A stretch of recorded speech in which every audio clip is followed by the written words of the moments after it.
नमस्ते दोस्तों, कृपया मेरे चैनल को सब्सक्राइब करें और मुझे 1000 सब्सक्राइबर तक पहुंचने में मदद करें। धन्यवाद। एक आखिरी बात और जंगल का सबसे खतरनाक शिकार यह कदमों में था। लेकिन ये क्या? खुशी का जश्न अब एक मौत का लौटा बनने वाला है। सिस्टम लेवल अप तो हो गया और क्या ज़ेल इस नए खतरे को रोक पाएगा? अगर अगले कुछ घंटों में कुछ नहीं किया तो ये सारा वन सैट जाएगा और पूरा कबीला खतरे में होगा। देखिए, शिकार की नई विधि। जंगल का सबसे खतरनाक सरदार घारक। एक तरफ थी 150 लोगों की फौजी फौज और दूसरी तरफ खड़ा था ज़ेन का मास्टर प्लान। लेकिन तभी हुआ सबसे बड़ा धोखा। सिस्टम पर आया एक नॉन एरर, सिस्टम ओवरलोड और हमेशा के लिए क्रैश। अब ना कोई जादू बचा था, ना कोई सिस्टम। तो क्या ज़ेन सिर्फ अपने दिमाग के दम पर इस पत्थर युग में अपना गांव बसाएगा? मेरा नाम आर्यन है। उम्र 25 साल। एक आम सा साइंस और टेक्नोलॉजी का स्टूडेंट। इस दुनिया में मेरा कोई नहीं था, न माँ बाप, न भाई बहन और गर्लफ्रेंड। हाँ, वो क्या होती है। मैं एक प्राउड, अकेला और 100% प्योर सिंगल लड़का था, जिसका पहला और आखिरी प्यार सिर्फ साइंस और गैजेट्स थे। मुझे लगा था मेरी जिंदगी ऐसे ही बोरिंग तरीके से लैब में एक्सपेरिमेंट करते हुए निकल जाएगी, लेकिन मौत को कुछ और ही मंजूर था। अचानक एक तेज रफ्तार ट्रक मुझ पर आ चढ़ा, क्रैश, और इस तरह बिना कभी किसी लड़की का हाथ पकड़े मेरा गेम ओवर हो गया। जब अंधेरा छंटा तो मुझे एक धुंधला सा दृश्य दिखा, अजीब अजीब आवाजें और किसी चीज को चबाने की आवाज। मैं सोचने लगा, ये मैं कहाँ हूँ? ये कैसी बदबू है, जैसे किसी ने महीनों से नहाया ही ना हो। क्या मैं नरक में हूँ? जैसे ही मेरी नजर साफ हुई, मैंने खुद को पत्थरों की गुफा में जमीन पर पड़ा पाया।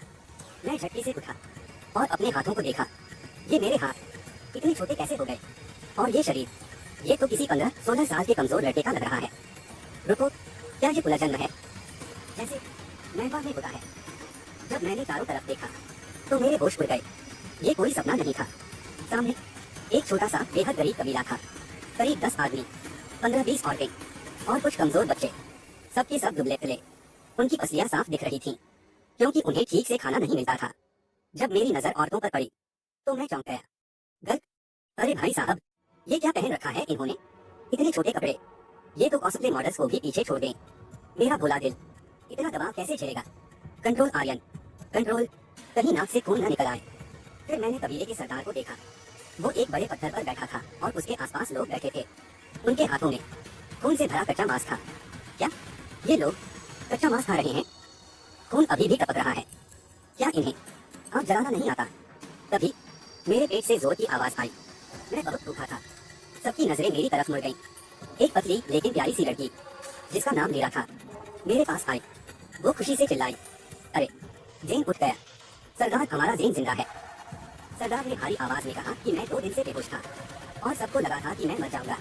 उसने मीरा को मुझे खाना देने को कहा। मीरा ने मेरे सामने एक अजीब सा जंगली फूल और खून से भरा कच्चा मांस रखा। ये ले ज़ेन, खा ले, तू बहुत कमजोर हो गया है। उफ, उसे देखकर ही मुझे उल्टी आने लगी। मैं एक मॉडर्न साइंस स्टूडेंट हूँ। मुझे इसमें मौजूद हजारों बैक्टीरिया और परजीवी साफ दिखाई दे रहे थे। अगर मैंने ये खाया तो किसी नई बीमारी से मर जाऊंगा। मैंने गहरी सांस ली और अपने चेहरे पर एकदम गंभीर जीनियस वाला एक्सप्रेशन लाया। तुम्हारी चिंता के लिए धन्यवाद मीरा, लेकिन मुझे अभी इस मांस की जरूरत नहीं है। सब लोग हैरान रह गए। सरदार गुस्से और हैरानी से बोला, क्या तुम पागल हो गए हो? अगर नहीं खाओगे तो रात की ठंड और रात के भेड़ियों से कैसे बचोगे? मैंने वो फूल उठाया और एक और लिया। बहुत खट्टा और अजीब था, लेकिन मैंने बिना चेहरा बदले खा लिया। फिर मांस को एक बड़े पत्ते में लपेट कर रख लिया। आंखें बंद करके एक ज्ञानी की तरह बोला, मेरा पेट इन फूलों से भर जाएगा सरदार।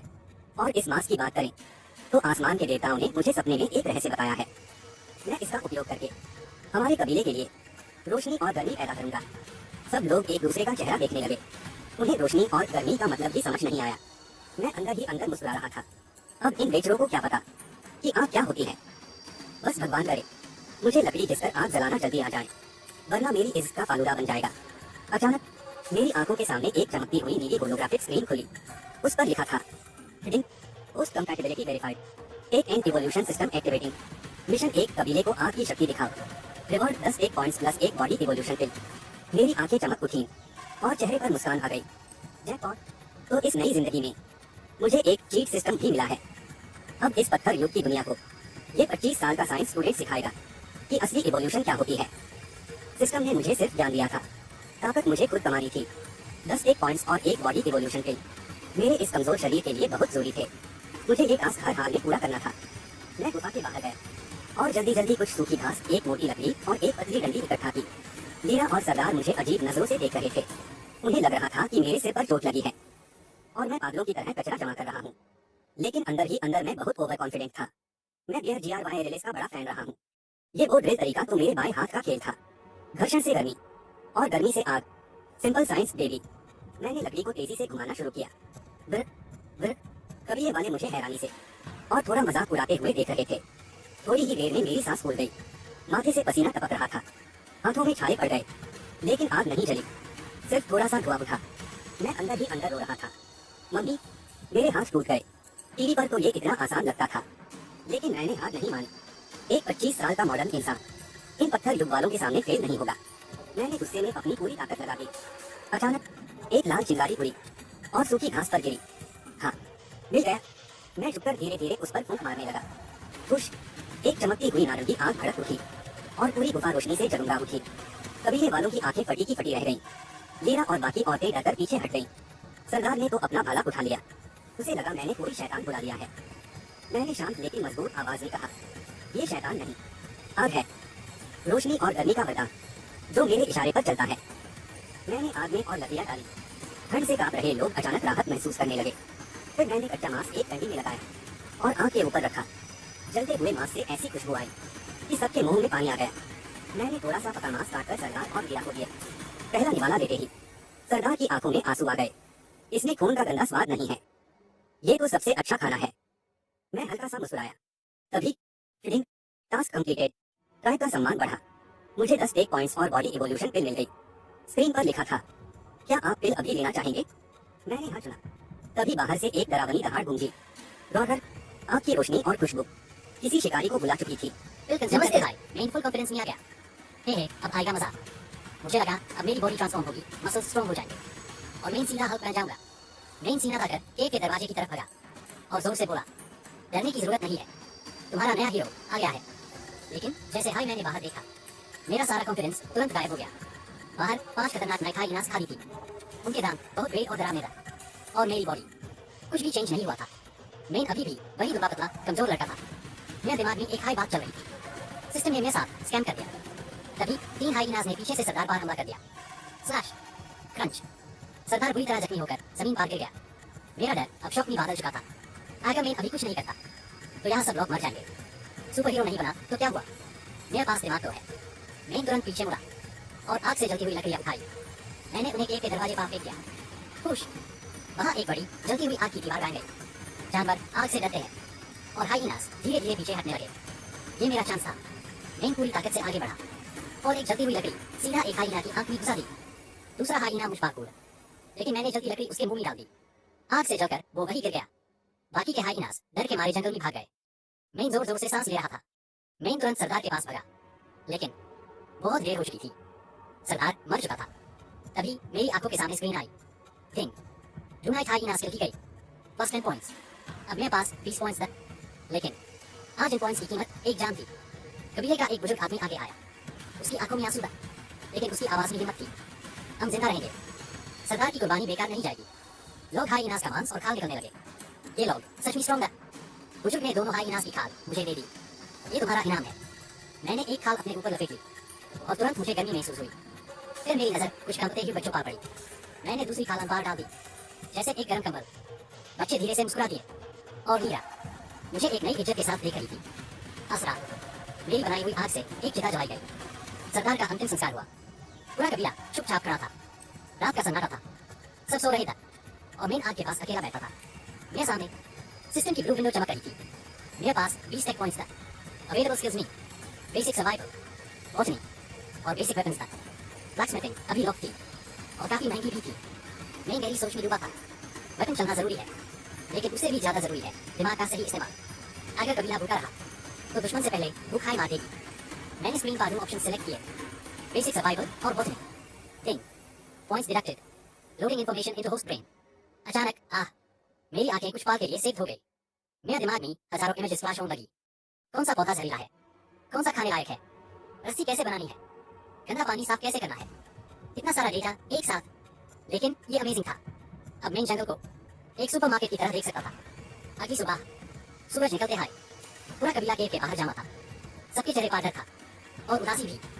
सरदार के बिना ये कबीला अधूरा था। एक बुजुर्ग आदमी आगे आया। उसके हाथ में एक पुरानी लकड़ी थी। उसने गहरी आवाज में कहा, सरदार चला गया है, लेकिन कबीला जिंदा रहना चाहिए। हमारे कानून के मुताबिक जो सबसे ताकतवर है और जो सबका पेट भर सकता है वही नया सरदार बनेगा। तभी एक लंबा और मस्कुलर आदमी आगे आया। उसका नाम था कोर। उसके हाथ में एक भरी पत्थर का हैमर था।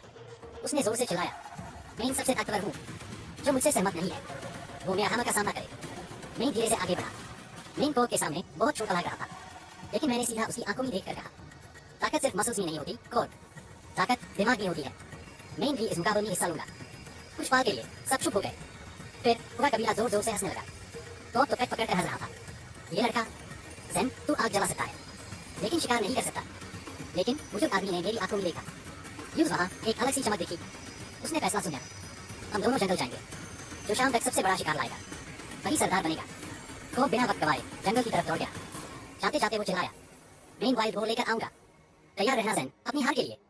मैं वहीं खड़ा रहा। मैं भागा नहीं। मैं जमीन से कुछ कटे और बेर उठाने लगा। लीरा परेशान होकर मेरे पास आई।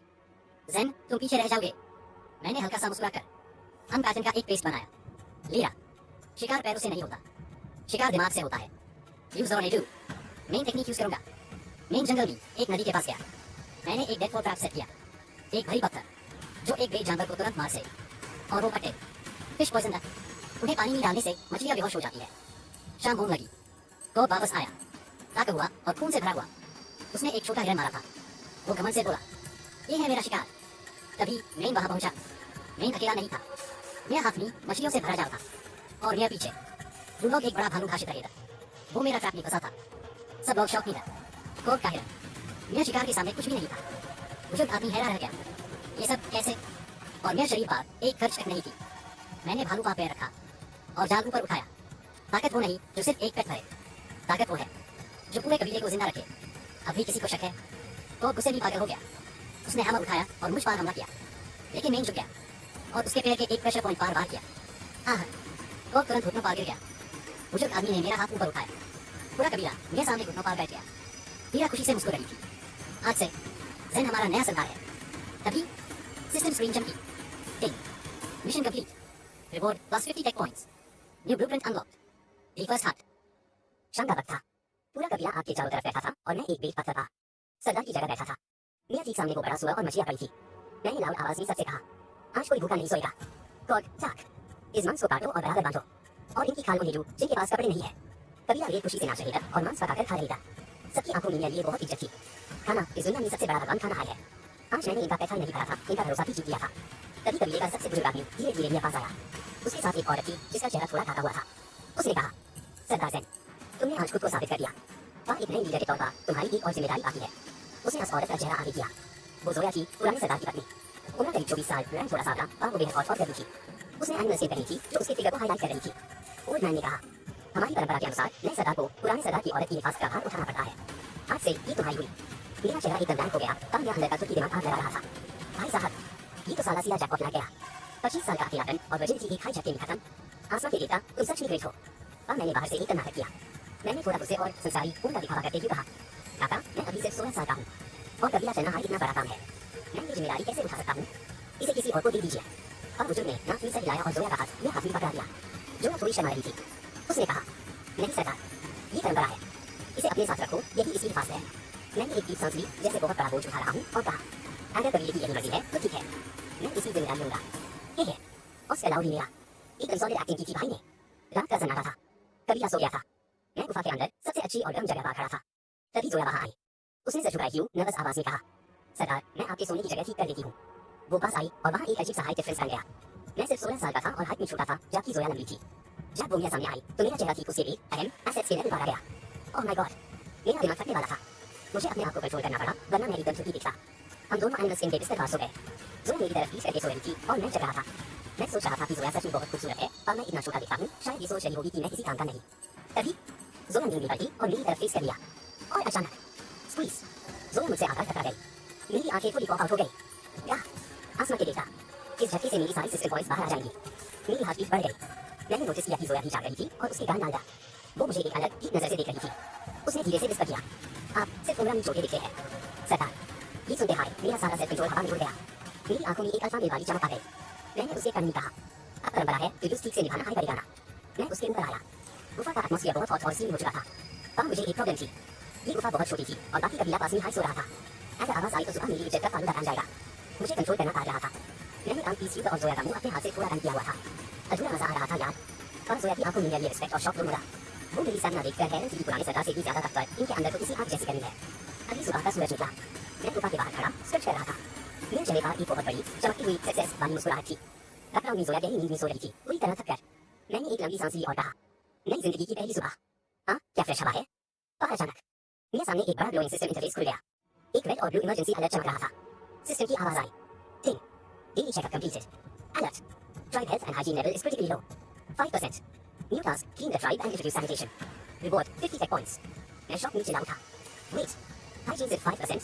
और क्रैप, अब इन जोड़ियों को नहाना सिखाना पड़ेगा। सुबह का वक्त था। गुफा के आंगन में पूरा कबीला जमा था। सब आंख में रहे था और उदासी ले रहे था। मैं एक पत्थर पर खड़ा था। मैंने लाउड और थोड़ी गुस्से वाली आवाज में कहा, सब ध्यान से सुनो, आज से कबीला मेरा नियम पार चलेगा और मेरा पहला नियम है सफाई। ट्राइब वालों के चेहरे पर एक ब्लैंक और कंफ्यूज एक्सप्रेशन था। किसी को कुछ समझ नहीं आ रहा था। तो मैं अपना सर कुछ क्यों पूछा, सरदार ये सफाई किस जानवर का नाम है? क्या ये खाने में मीठा होता है? मैंने अपना सर पीट लिया। ये आसमान पे देखा, मुझे किन अनपढ़ों के बीच भेज दिया। इन्हें बेसिक हाइजीन भी नहीं पता। मैंने चिल्लाकर कहा, नहीं कौन, सफाई का मतलब है गंदगी दूर करना। आज के बाद कोई भी गुफा के अंदर या आसपास नंबर 1 या नंबर 2 नहीं करेगा। जंगल में एक गड्ढा खोद कर बाहर जाओगे और यहाँ बाहर थूकना बंद। फिर मैंने पाटों और सूखी घास से बना एक झाड़ू उठाया और गुफा की मिट्टी साफ करके दिखाई। मैंने औरतों को यही करने को कहा और सबसे कहा कि यहाँ से 500 मीटर दूर एक नदी है। पूरा कबीला बाहर जाएगा और नहाएगा। वो सुनते हाय पूरे कबीले में फैल गया। और उनकी मसले मर्द पीछे हटने लगे जैसे किसी भूत को देख लिया हो। तो घबरा गया और बोला कि पानी में तो सिर्फ जानवर जाते हैं और उनकी चमड़ी निकल जाएगी। मैंने गुस्से में एक डंडा उठा लिया। मैंने धमकी दी कि जो नहीं नहाएगा यूज आज रात को एक बोतल भी मांग से नहीं मिलेगा और यूज कबीले से बाहर निकाल दूंगा। मैंने उन्हें नदी की तरफ मार्च करने का ऑर्डर दिया। हम नदी किनारे पहुंचे। पानी एकदम साफ और नीला था और कबीला बेल किनारे बाधा के मारे काम कर रहा। मैं आगे आया और मैंने एक लात मारकर कॉक को पानी में गिरा दिया। स्लैश! कॉक चिल्लाने लगा, बचाओ, मैं बिगड़ रहा हूँ। पानी में गिरने के बाद वो थोड़ा शांत हुआ। उसने देखा कि पानी से यूज अजीब सा आराम मिल रहा था। इन लोगों ने महीनों से नहीं नहाया था। कॉक और बाकी मर्दों के पानी में उतरते हाय उनके आसपास का साफ पानी एकदम काला और मटी होने लगा। मैंने नाक बंद करते हुए कहा, EWW, भाई पानी का रंग भाई बदल गया। ठीक से रगड़ के यहाँ कुत्तो। नदी के दूसरे हिस्से में लीला और बाकी और टीम पानी में जाने से डर रही थी। मैंने एक जेंटलमैन वाला पोज दिया और कहा कि अगर उन्हें डालना रहा है तो मैं उनके साथ चलूंगा। मुझे पानी में जाते देखकर लीला, जोया और बाकी और टीम भी हिम्मत करके पानी में उतर आए। ठंडे पानी के लहते हाय और टीम खुशी से हंसने और पानी से खेलने लगी। उनका डर चला गया था। लीला बहुत खुश थी। मेरा ध्यान घूमकर जोया आ गया। जोया पानी में नहाते वक्त और भी खूबसूरत लग रही थी। पानी उसके सामने जिसम से मोतियों की तरह टपक रहा था और उसके भीगे की बात उसके चेहरे पर आ रही था। मैं अपनी नाक से खून रोकने की कोशिश कर रहा था। कोई मदर ऑफ गॉड, ये तो किसी बॉलीवुड के रसाली सॉन्ग का लाइव वर्जन चल रहा था। जोया पानी में आग लगा रही थी। अचानक मुझे कल रात की याद आई। गुफा की छोटी जगह और शोर की वजह से मैं ठीक से नहीं ले पाया था। मेरे दिमाग में एक ही बिल्कुल की स्माइल आ गई। एक सेकंड, नदी की आवाज बहुत तेज थी। अगर यहाँ कुछ शोर हुआ तो किसी को सुनाई नहीं देगा और जगह भी खुली थी। मौका हाथ से जाना नहीं चाहिए। मैं धीरे से तैरता हुआ जोया के पास गया और धीरे से उसका हाथ पकड़ लिया। मैंने भी आवाज में कहा, जोया, उधर अंग्रेज पत्थरों के पीछे पानी बहुत साफ है। मुझे कहा तुम्हारी सफाई देखनी है। जोया समझ गई। उसकी आंखों में एक लाश भरी चमक आ गई। हम दोनों चुपचाप बाकी औरतों की नजरों से बचकर अंग्रेज पत्थरों के पीछे एक अकेले हिस्से में चले गए। वहाँ पत्थरों के पीछे पानी के छींटे उड़ रहे थे। नदी का पानी जोरों से बह रहा था जिसने सारी आवाजें दबा दी थी। जोया और मैं पैशनेटली एक दूसरे की बाहों में था। एटमॉस्फेयर बहुत सीधी हो गया था। मैं सोच रहा था, आह, खुली हवा, ठंडा पानी और जोया, जिंदगी हो तो ऐसी हो। आज मैंने अपनी अधूरी लॉटरी पूरी कर ली थी। थोड़ी देर बाद हम सब वापस गुफा के आंगन में जमा था। सब लोग नहाने के बाद बहुत साफ और फ्रेश दिख रही था। जोया मेरे ठीक पीछे खड़ी थी और उसके चेहरे पर एक बहुत प्यारी संतुष्टि वाली ग्लो थी। तभी सिस्टम की स्क्रीन ओपन हुई। Thing tribe sanitation complete, report plus 50 tech points. अब मेरे पास 7 पॉइंट्स था। मैंने सीना चौड़ा करके विंडो देखी। हाँ, 50 पॉइंट्स भी मिल गए और जोया का स्पेशल ट्रीटमेंट थी। आज का दिन तो सॉलिड शुरू हुआ था। मैं दोबारा अस्पताल पर खड़ा हुआ और अपने सरदार के एक्सप्रेशन में बोला, सब लोग मेरी बात सुनो। आज हमारे पास मांस बचा हुआ है, इसलिए आज शिकार पर कोई नहीं जाएगा। सब है दादा। लीला ने पूछा कि फिर आज हम करेंगे और उसने भालू को मारने का राज भी पूछा। मैंने हाथ में एक लकड़ी उठाई, कॉन्फिडेंस से मुस्कुराया और कहा, सही सवाल, क्या कि आज मैं तुम्हें यही सिखाऊंगा। आज सर्वाइवल और शिकार की मास्टर क्लास होगी। मैं तुम्हें नए हथियार बनाना सिखाऊंगा। दोपहर का वक्त था। गुफा के आंगन में पूरा कबीला जमा था। मैं एक ऊंचे पत्थर पर खड़ा था और मेरा एटीट्यूड एकदम सीरियस लीडर वाला था। मैंने उनसे कहा, कबीले वालों, शिकार करने और नई चीजें बनाने के लिए हमें कुछ सामान चाहिए। आज हम जंगल जाएंगे और लकड़ियां और बेलें इकट्ठा करेंगे। लोग थोड़े एक्साइटेड था और मैंने हाथ उठाकर उन्हें शांत किया। मैंने समझाया कि सबको जंगल जाने की जरूरत नहीं है। भीड़ ज्यादा होगी तो जानवरों का खतरा बढ़ जाएगा। छोटे बच्चे, गर्भवती महिलाएं और बुजुर्ग यही गुफा पार रुकेंगे, पर वो खाली नहीं बैठेंगे। मैंने उन्हें गुफा के आसपास की सूखी घास और पत्ते जमा करने का काम दिया। सिर्फ 10 ताकतवर मर्द, 15 महिलाएं और 10 वेद बच्चे मेरे साथ जंगल चलने के लिए तैयार थे। जंगल के घने और अंधेरे हिस्से में हम आगे बढ़ रहे थे। अचानक मैं रुका और मैंने कहा कि जंगल में हमारी सबसे बड़ी ताकत हमारी हिफाजत है, इसलिए हम सबके पास अपना एक भला होना जरूरी है। कॉग ने अपना बड़ा सर खुजलाया और थोड़ा कंफ्यूज होकर पूछा, सरदार ये भला क्या होता है? क्या वो खाने की कोई चीज है? आसमां के देवता, इस जायंट डोडोगर को हर चीज खाने की क्या लगती है? मैंने सिस्टम की नॉलेज याद की और एक खास किस्म के पेड़ की तरफ इशारा किया जिसकी डालियां एकदम सीधी थी। मैंने उन्हें ऐसी लकड़ियां तोड़ने को कहा जो उनकी छाती तक लंबी हो। डाक ने एक लकड़ी तोड़ी जिसका आगे का हिस्सा बिल्कुल चौड़ा था। उसने पूछा कि इस टूटे हुए डांडे से हम जानवर को कैसे भरेंगे? ये तो नुकीला नहीं है। मैंने हवा में चाकू से एक्शन करके दिखाया और बताया कि अभी हम सिर्फ लकड़ी जमा कर रहे हैं। गुफा में चलकर इसे छीलेंगे और आग पार सेक कर पत्थर जैसा सख्त बनाएंगे। फिर मैं ओराटोन की तरफ मुड़ा। मैंने जोया और लिया को रस्सी और जाल बनाने के लिए खास लाचेरी बेलें ढूंढने को कहा जो आसानी से न टूटे। जोया ने एक पतली बेल खींच कर चेक की और मुस्कुराते हुए बोली, जी सरदार, हम अभी जमा करते हैं। सबको काम पार लगाने के बाद मैंने अपने हाई उम्र के बच्चों को पास बुलाया। मैंने उन्हें स्प्रिंग कोर्स में सिखाया। मैंने एक लाचेरी डाल को जोर लगाकर नीचे झुकाया, जमीन में फंसाया और एक बेल का फंडा बनाकर वहाँ थोड़ा चारा रख दिया। सिस्टम की नॉलेज कमाल की थी। बिना एक बूंद पसीना बहाए जानवर पकड़ा जाएगा। मैंने बच्चों से कहा कि जैसे हाई खरगोश इस फंडे पर पैर रखेगा, डाल झटके से ऊपर उछलेगी और जानवर हवा में लटक जाएगा। बच्चे हैरानी से बोले, ये तो जादू है। मैंने कॉन्फिडेंस नोट के साथ कहा, इसे जादू नहीं दिमाग कहते हैं। उसके बाद सब काम में लग गए। कॉग और टाक ढेर सारी सीधी लकड़ियां अपने कंधों पर उठा लेगा। वहीं दूसरी तरफ जोया और लीला बेले और पेट की छाल खींच कर निकाल रही थी। जोया पसीने में थी और उसके चेहरे पर खुशी थी। शाम का वक्त हो गया। सूरज ढल रहा था और आसमान लाल हो गया। मैंने जोर से आवाज लगाई कि अंधेरा होने वाला है, सब अपना सामान उठाओ और वापस चलो। कबीले के लोग भारी सामान उठाकर गुफा की तरफ लौटने लगे। मैंने इन लोगों को आज शिकार पा नहीं जाने दिया, लेकिन फिर भी इनके चेहरे पर एक अजीब सा जोश था, नया सीखने का जोश। जब हम गुफा पहुंचे तो वहाँ रुके बुजुर्ग और महिलाएं ने गुफा के एक कोने में सूखी घास का एक बहुत बड़ा पहाड़ लगा दिया था। ओल्ड मैन ने खुशी से कहा, सरदार जैन, देखो हमने आसपास की घास साफ कर दी। मैंने आज घास और जंगल से लाए सामान के ढेर को देखकर स्माइल किया। मैंने कहा कि सब अपना सामान यहाँ रख दे और आराम करें, क्योंकि असली काम आग जलने के बाद शुरू होगा। आज रात इन पत्थरों वालों को मैं अपना पहला इंडस्ट्रियल रेवोल्यूशन दिखाऊंगा। रात का वक्त था। गुफा के अंदर एक बड़ी आग जल रही थी। आग की रोशनी में पूरा कबीला मेरे चारों तरफ बैठा था और सबकी निगाहें मुझ पर टिकी थी। मैंने कहा, आराम हो गया सबका, अब वक्त है इस सामान को हथियार में बदलने का। मैंने एक सीधा डांडा उठाया और उसके आगे के हिस्से को छील कर नुकीला बनाया। मैंने उन्हें समझाया कि कच्ची लकड़ी टूट जाएगी, इसलिए उसे सख्त बनाना पड़ेगा। मैंने उस नुकीले हिस्से को आग के ठीक ऊपर रखा।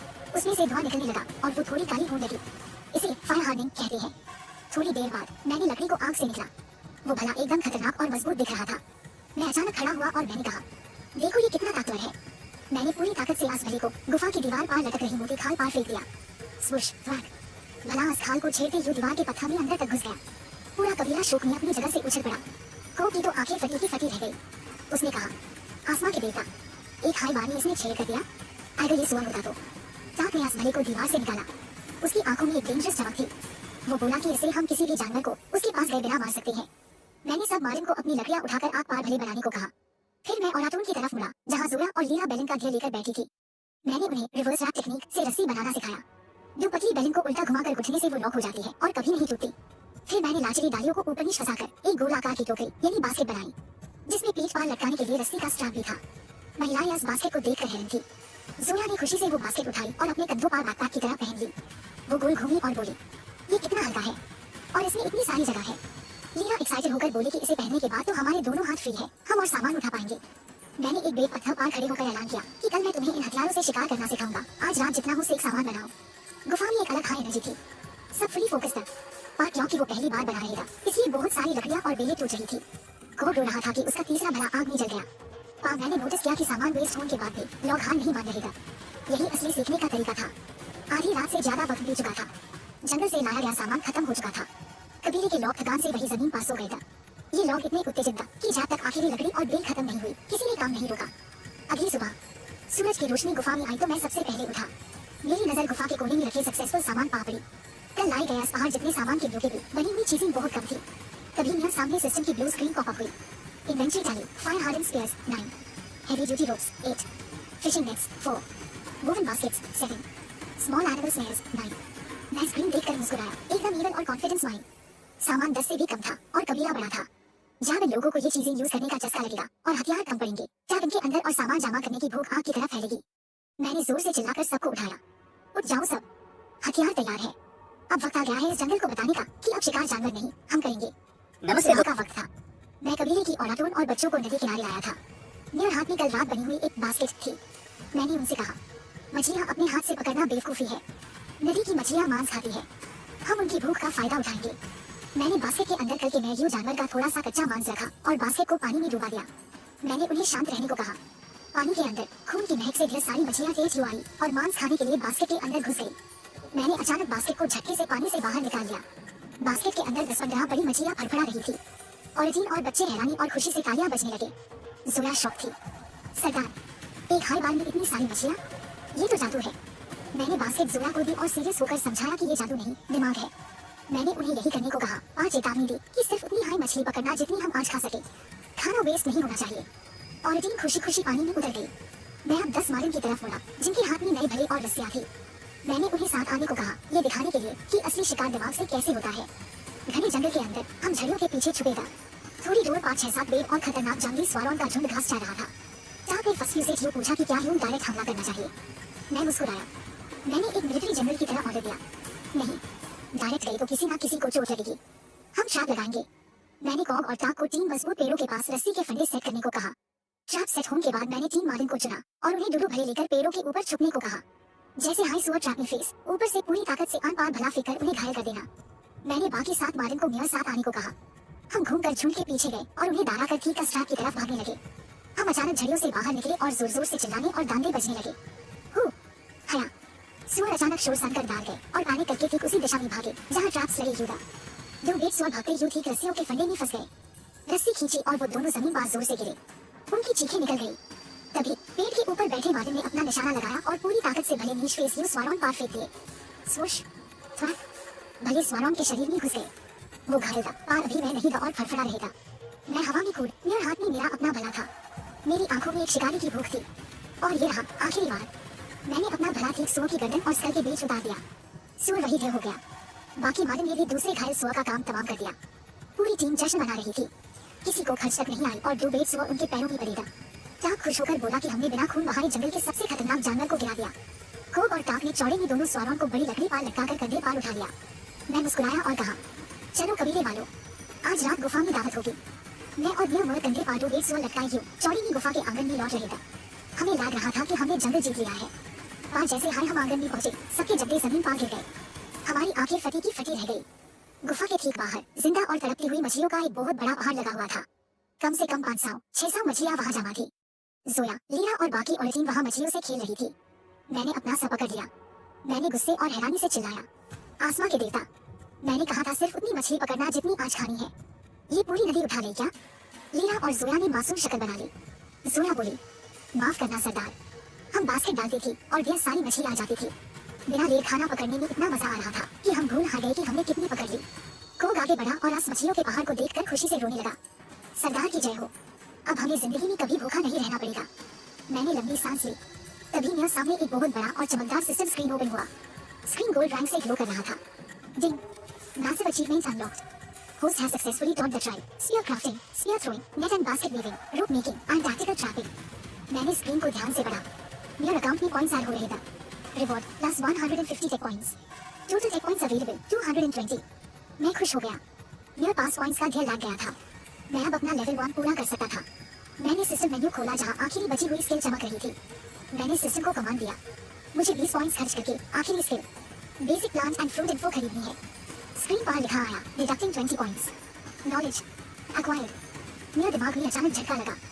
हजारों पौधों, जड़ी बूटियों, जहर और बीजों की डिटेल्स डाउनलोड होने लगी। मेरी आंखें थोड़ी देर के लिए ग्लो करने लगी। तभी एक ह्यूज पॉपअप आया, congratulations, all basic survival skills unlocked. Level 1 stone age survival completed. एक और पॉपअप में टाइमर चल रहा था। System is preparing for an upgrade.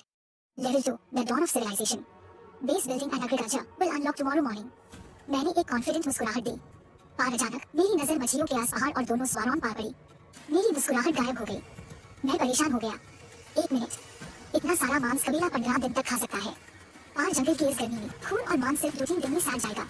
इसमें कीड़े पैट जाएंगे। मैंने पूरे कबीले को देखा जो दावत की तैयारी कर रहा था।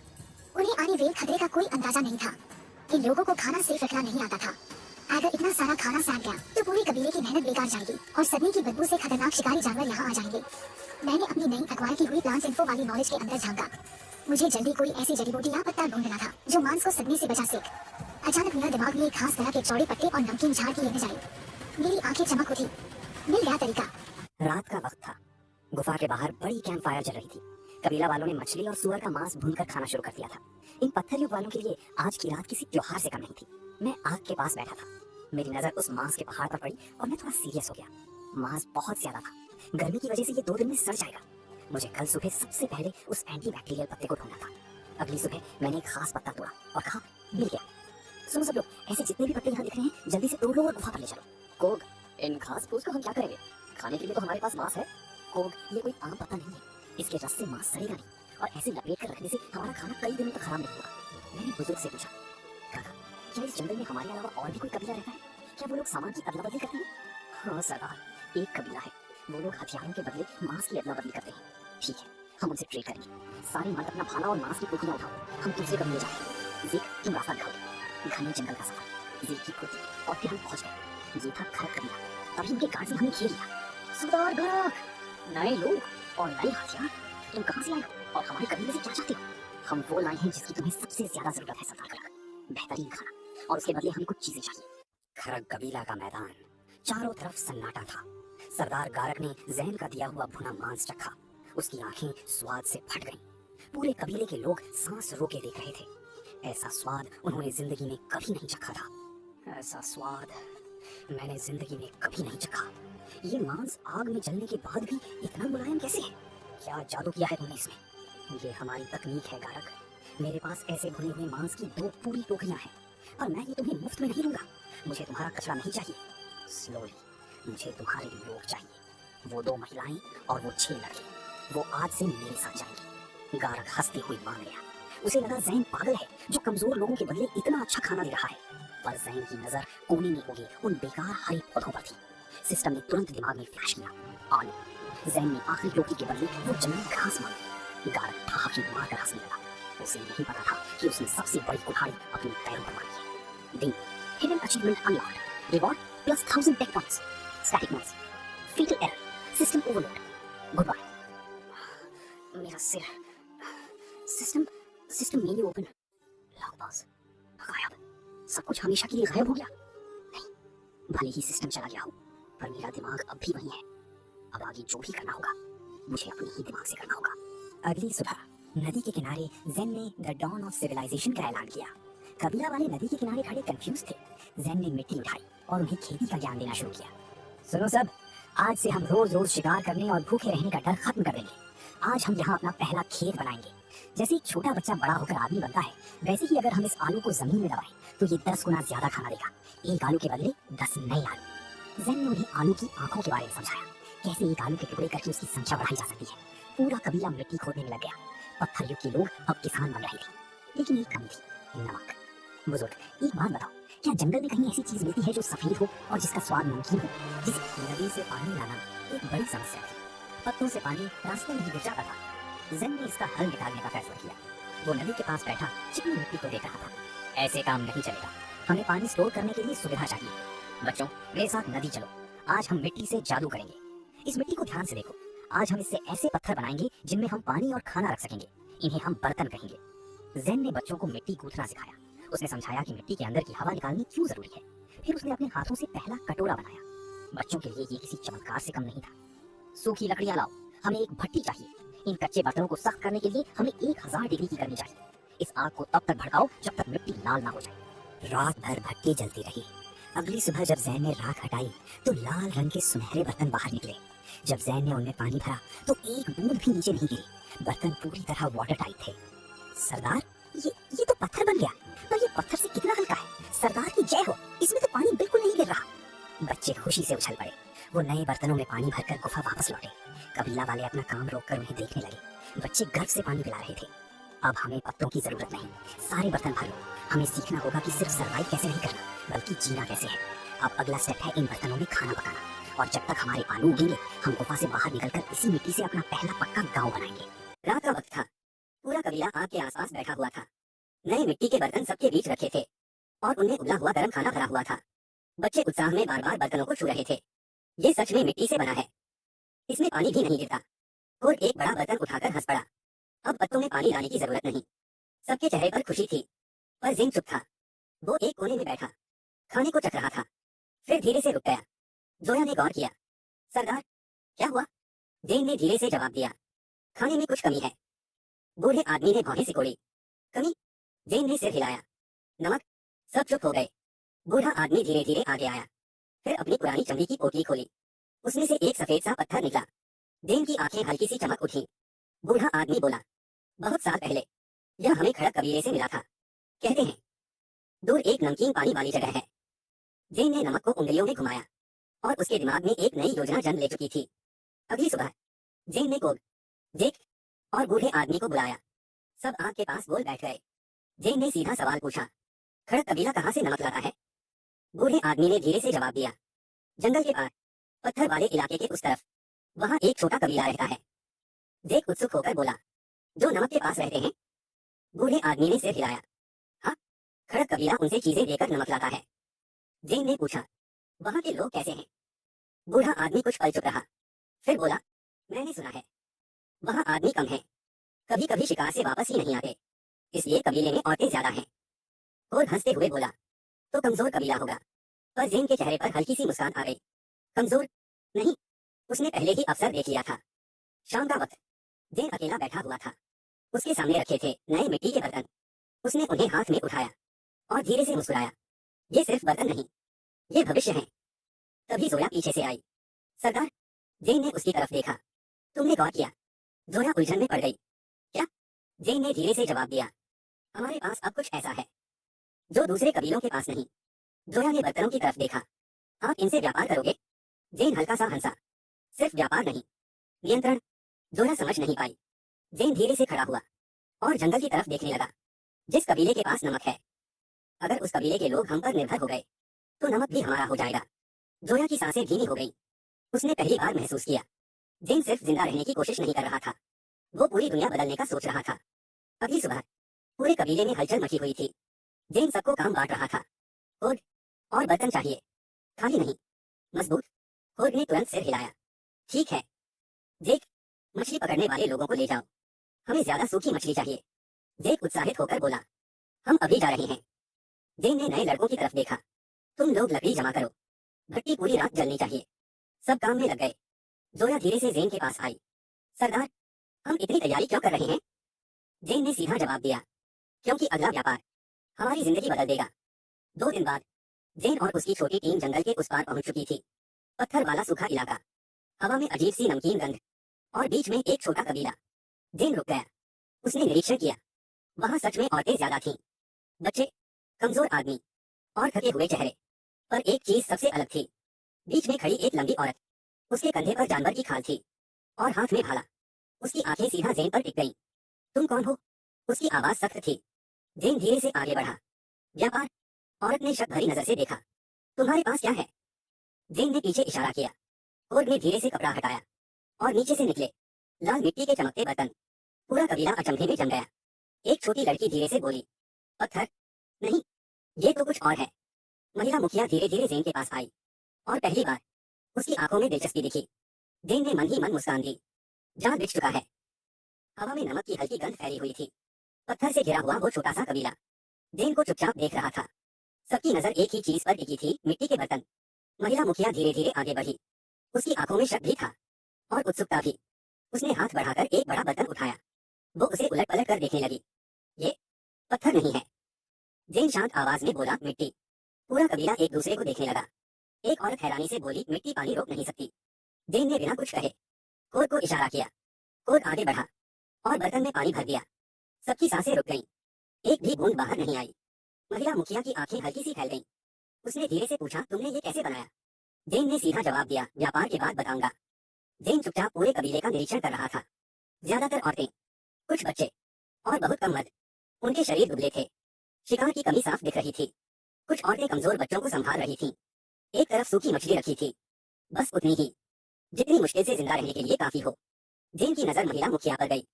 वो ताकतवर थी पर थकी हुई थी। उसकी आंखों के नीचे हल्का कालापन था। तुम लोग शिकार नहीं करते? महिला मुखिया ने ठंडी आवाज में जवाब दिया, करने वाले कम बचे हैं। कई मर्द वापस नहीं आए। वो धीरे से जेन के पास फुसफुसाया, सरदार, ये कबीला तो टूटने वाला है। पर जेन की आंखों में अलग ही चमक थी।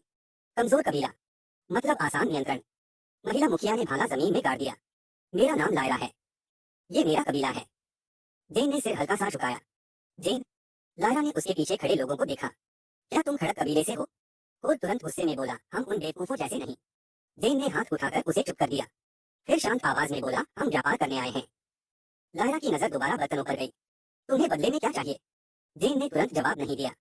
वो कबीले को देखता रहा, हर चेहरा, हर प्रतिक्रिया, हर कमजोरी। फिर धीरे से बोला, नमक। पूरा कबीला एकदम चुप हो गया। लायरा ने आंखें सिकोड़ी, सिर्फ नमक? जेन मुस्कुराया, अभी के लिए। थोड़ी देर बाद एक बड़ा चमड़े का कपड़ा बिछाया गया। उस पर रखे गए 3 मिट्टी के बर्तन, 2 बड़े कटोरे और सूखी मछली। दूसरी तरफ लायरा ने नमक के पत्थर लाकर रखे। खुद धीरे से जेन के कान में बोला, सरदार, हम ज्यादा ले सकते हैं। पर जेन ने मना कर दिया, नहीं, पहला व्यापार हमेशा हल्का होता है। लायरा ने उसकी तरफ देखा, तुम अजीब हो, दूसरे कबीले हमेशा लूटने की सोचते हैं। जेन शांत रहा, लूटने वाले ज्यादा दिन नहीं टिकते। ये सुनकर लायरा कुछ पल उसे देखती रही, जैसे वो जेन को समझने की कोशिश कर रही हो। फिर उसने हाथ आगे बढ़ाया, व्यापार मंजूर है। व्यापार खत्म होने के बाद जेन थोड़ा किनारे खड़ा था। उसकी नजर कबीले पर थी। औरतें बर्तनों को छू रही थीं। बच्चे उन्हें उत्सुकता से देख रहे थे। कुछ लोग पानी भर भर के जांच रहे थे। उनकी आंखों में उत्साह था। लग की शुरुआत। जेन धीरे से मुस्कुराया। उसके दिमाग में गणनाएं चल रही थीं। आज बर्तन, कल और बर्तन, फिर खाना, फिर औजार, फिर लोग। और उलझन में बोला, सरदार। जेन ने धीरे से जवाब दिया, जब कोई कबीला तुम्हारी चीजों पर निर्भर हो जाता है तो धीरे धीरे वो कबीला तुम्हारा हो जाता है। कोर की आंखें फैली रह गईं। उसने महसूस किया, जेन का इरादा सिर्फ व्यापार नहीं था, वो पूरा भविष्य जीत रहा था। शाम होने लगी थी। जेन वापस जाने ही वाला था। तभी उसकी नजर एक कमजोर लड़की पर पड़ी। वो एक टूटा हुआ पत्ता लेकर पानी भरने की कोशिश कर रही थी, पर हर बार पानी गिर जाता। पास खड़ी एक औरत धीरे से बोली, काश हमारे पास और बर्तन होते। जेन रुक गया। उसने लायरा की तरफ देखा, तुम्हें और बर्तन चाहिए? लायरा ने सीधा जवाब दिया, हाँ। जेन धीरे से आगे बढ़ा, अगले व्यापार में मैं और बर्तन लाऊंगा, जितने तुमने पहले कभी नहीं देखे। लायरा की आंखों में हल्की चमक आई। बदले में जेन कुछ पल चुप रहा, फिर धीरे से बोला, लोग। हवा एकदम शांत हो गई। और भी अचंभे में जेन को देखने लगा। लायरा ने भौहें सिकोड़ी, लोग? जेन ने सीधा जवाब दिया, जो लोग तुम पाल नहीं पा रही उन्हें मेरे साथ भेज दो। लायरा चुप रही।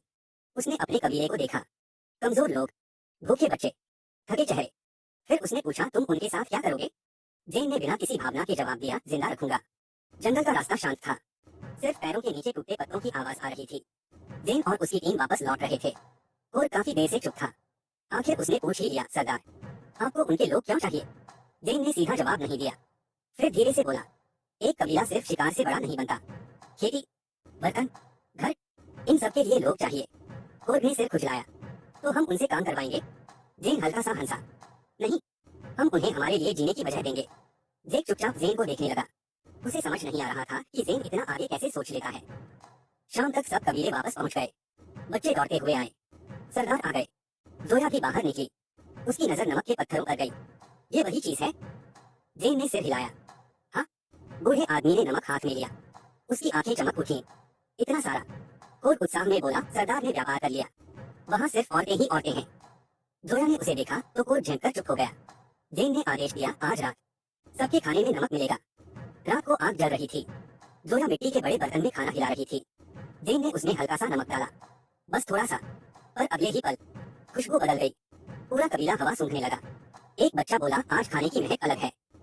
जैसे ही पहला निवाला मुंह में गया, सब दंग रह गए। बूढ़े आदमी की आंखें फैल गई। ये इतना स्वाद? जोया मुस्कुराई। सिर्फ एक सफेद पत्थर ने स्वाद बदल दिया। जेन चुपचाप देख रहा था। उसे पता था नमक अब एक लत बनने वाला है। खाने के बाद सब सो गए, पर जेन जाग रहा था। उसके सामने बर्तन, नमक और सूखी मछली रखी थी। जोया पास आकर बैठी। आप फिर सो नहीं रहे? जेन ने कहा, हम अभी बहुत छोटे हैं। सिर्फ जिंदा रहना काफी नहीं। एक दिन दूसरे कबीले हमला करेंगे। उस दिन हमें उनसे ज्यादा मजबूत होना होगा। जोया ने पूछा, तो अब क्या करोगे? जेन के चेहरे पर धीमी मुस्कान आई। आबादी बढ़ाऊंगा। अगली सुबह जेन ने सबको काम में लगा दिया। और भट्टी बड़ी करनी है। अब ज्यादा बर्तन चाहिए। देख, मछली और सूखा मांस जमा करो। व्यापार के लिए तुम लोग लकड़ी काटो। भट्टी 3 दिन तक जलनी चाहिए। जोया ने पूछा, इतनी जल्दी इतने बर्तन क्यों? जेन ने जवाब दिया, क्योंकि अगले व्यापार में सिर्फ नमक नहीं मिलेगा। दूसरी तरफ नमक कबीले में लायरा एक मिट्टी का कटोरा हाथ में लिए बैठी थी। कबीले की औरतें बर्तनों की तारीफ कर रही थीं। बच्चे खुश थे कि पानी गिर नहीं रहा। पर लायरा गंभीर थी।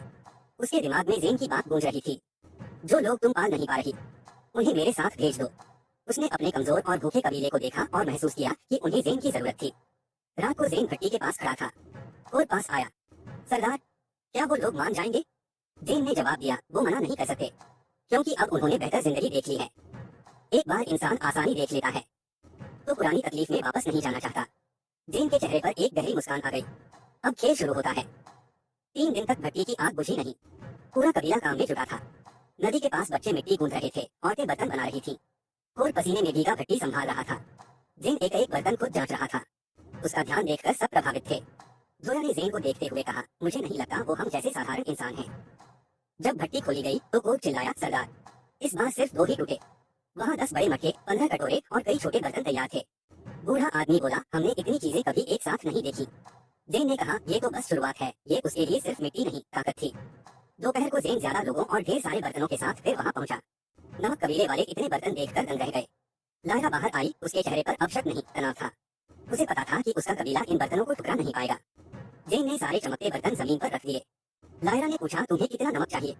जेन ने सीधा जवाब दिया, इस बार नमक नहीं, लोग चाहिए। कबीला शांत हो गया। एक औरत गुस्से में बोली, हम लोगों का व्यापार नहीं करते। जेन ने शांति से कहा, मैं गुलाम नहीं बना रहा। जो भूखे हैं मैं उन्हें खाना, घर और सुरक्षा दूंगा। कबीले वाले चुप हो गए क्योंकि वे जानते थे कि जेन सच कह रहा है। शाम को लायरा अपने लोगों के बीच खड़ी थी। सब परेशान थे। कुछ ने कहा कि लोग कम होने से कबीला कमजोर होगा, पर दूसरों ने बर्तनों की जरूरत बताई। लायरा का दिमाग फटा जा रहा था। मना करने पर कबीला पिछड़ जाता, मानने पर लोग चले जाते। उसने शांत खड़े जेन को देखा, जिसे शायद पहले से ही फैसले का पता था। लायरा वापस आई। उसके पीछे 5 लोग थे, 2 औरतें, 2 लड़के और एक छोटी लड़की। वे सब डरे हुए थे। लायरा ने भारी मन से कहा, ये लोग तुम्हारे साथ जाएंगे। छोटी लड़की रोने वाली थी, पर जेन ने उसे एक भुना हुआ आलू दिया। आलू खाते ही उसकी आंखें चमक उठी। जेन मुस्कुराया, अब तुम भूखी नहीं सोओगी। लायरा ने यह देखा और उसे एक अजीब सी राहत महसूस हुई। वापसी के रास्ते में कोर्ट ने पूछा, सरदार हम और लोग ले सकते थे, फिर सिर्फ 5 ही क्यों? जेन ने जवाब दिया, अगर एक बार में सब ले लूंगा तो वो डरेंगे, पर अगर धीरे धीरे उनकी मदद करूंगा तो एक दिन वे खुद चलकर मेरे पास आएंगे। कोर्ट को तब समझ आया, जेन सिर्फ एक कबीला नहीं, एक सभ्यता, सिविलाइजेशन बना रहा था। रात का जंगल बिल्कुल शांत था, सिर्फ मशालों की हल्की रोशनी और पेड़ों के बीच हवा की अजीब सी आवाज। जेन की टीम धीरे धीरे केव की तरफ लौट रही थी। उनके पीछे चल रहे थे नए लोग, 2 औरतें, 2 लड़के और एक छोटी लड़की। सबके चेहरे पर डर था, पर उनकी आंखों में एक और चीज भी थी, उम्मीद, क्योंकि पहली बार उनके हाथ में खाना था। छोटी लड़की रोस्टेड आलू को दोनों हाथों से पकड़कर खा रही थी, जैसे डर हो कि कोई उससे छीन लेगा। जेक उसके पास चल रहा था। नाम क्या है तुम्हारा? लड़की धीरे बोली, लूमी। तुम्हारे ट्राइब में सब इतने चुप क्यों रहते हैं? लूमी ने जवाब नहीं दिया, सिर्फ नीचे देखने लगी। जेन ने ये नोटिस किया। उसका दिमाग ऑलरेडी काम कर रहा था। साइड ट्राइब वीक नहीं था, कुछ छुपाया जा रहा था और उसे ये बात पसंद नहीं आई। तभी पीछे चल रहा कोर्ट धीरे से जेन के पास आया। सरदार, मुझे वो ट्राइब अजीब लगा। जेन ने बिना मुड़े जवाब दिया, कैसे? उनके आदमी कम थे, पर उनके भाले नए थे। जेन की आंखें हल्की सी सिकुड़ी। कोर्ट सही कह रहा था। वीक ट्राइब के पास नए वेपन्स कैसे आए? और तभी जेन को याद आया, लायरा के हाथ पर पुराने कट्स थे, पर उसके भाले पर खून फ्रेश था। मतलब वो रिसेंटली किसी से लड़ी थी, पर किससे? जेन का एक्सप्रेशन धीरे धीरे सीरियस होने लगा। उसने सिर्फ नमक नहीं ढूंढा था, वो अननोइंगली किसी बड़े कॉन्फ्लिक्ट के बीच पहुंच गया था। और उसे अब समझना था कि साल ट्राइब असल में सर्वाइव किससे कर रहा था। जब ग्रुप केव के पास पहुंचा तो पूरा ट्राइब उनका वेट कर रहा था। बच्चे एक्साइटेड हो गए, वो लोग वापस आ गए और नए लोग भी लाए। जोया सबसे पहले आगे आई। उसकी नजर सीधा लूमी पर गई। छोटी लड़की ऑलमोस्ट चिपक कर खड़ी थी, जैसे किसी भी सेकंड भाग जाएगी। जोया धीरे से उसके लेवल पर बैठी, डरना मत, यहाँ कोई तुम्हें मारेगा नहीं। लूमी ने डिसबिलीफ से उसकी तरफ देखा, जैसे उसने ये लाइन जिंदगी में पहली बार सुनी हो। ओल्ड मैन धीरे से जेन के पास आया, ट्रेड हुआ। जेन ने सिर हिलाया, हाँ, पर कुछ और भी है। ओल्ड मैन का चेहरा सीरियस हो गया। जेन धीरे बोला, साल ट्राइब किसी और चीज से डरा हुआ है। पूरा एटमॉस्फेयर ठंडा पड़ गया। कोर्ट तुरंत बोला, खराब। जेन ने सिर हिला दिया, नहीं, ये कुछ और है। उस रात जेन सोया नहीं। वो केव के बाहर अकेला बैठा रहा। आग धीरे धीरे जल रही थी। उसके सामने रखे थे मिट्टी के बर्तन, नमक और एक शार्प स्टोन नाइफ। उसका दिमाग कैलकुलेशंस कर रहा था, पॉपुलेशन, फूड, डिफेंस, एक्सपेंशन। पर अब एक नया फैक्टर ऐड हो गया था, अननोन एनिमी। और प्रिमिटिव दुनिया में अननोन चीज सबसे डेंजरस होती है। सुबह होने से पहले जेन खड़ा हुआ और सीधा कोर्ट के पास गया। कोर्ट, हाँ सरदार, आज से जंगल के आसपास वॉच रखो, कोई भी अननोन आदमी दिखे सीधा मुझे बताओगे। कोर्ट कंफ्यूज हो गया, अटैक का डर है। जेन ने धीरे से जंगल के अंधेरे की तरफ देखा, अभी नहीं, पर जल्दी होगा। अगली सुबह केव में हलचल थी। नए लोग अब धीरे धीरे कंफर्टेबल हो रहे थे। लूमी और दूसरे बच्चे रोस्टेड फिश खा रहे थे, पर एक चीज ने सबको शॉक कर दिया।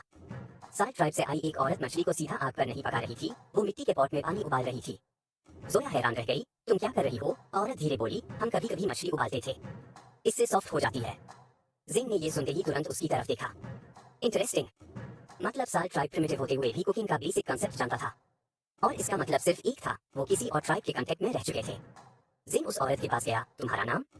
लीरा, जेन ने सीधा पूछा, तुम लोगों को उबालना किसने सिखाया? लीरा 1 सेकंड के लिए चुप हो गई, फिर धीरे बोली, नॉर्थ के लोग। साइलेंस।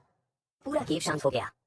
जेन ने पहली बार ये नाम सुना था, नॉर्थ के लोग। लीरा की आंखों में डर आ गया। वो लोग इंसान जैसे नहीं लगते, उनके पास बड़े हथियार हैं, कई ट्राइब्स उनसे डरते हैं। जेन का एक्सप्रेशन धीरे धीरे चेंज होने लगा। अब पिक्चर क्लियर हो रही थी।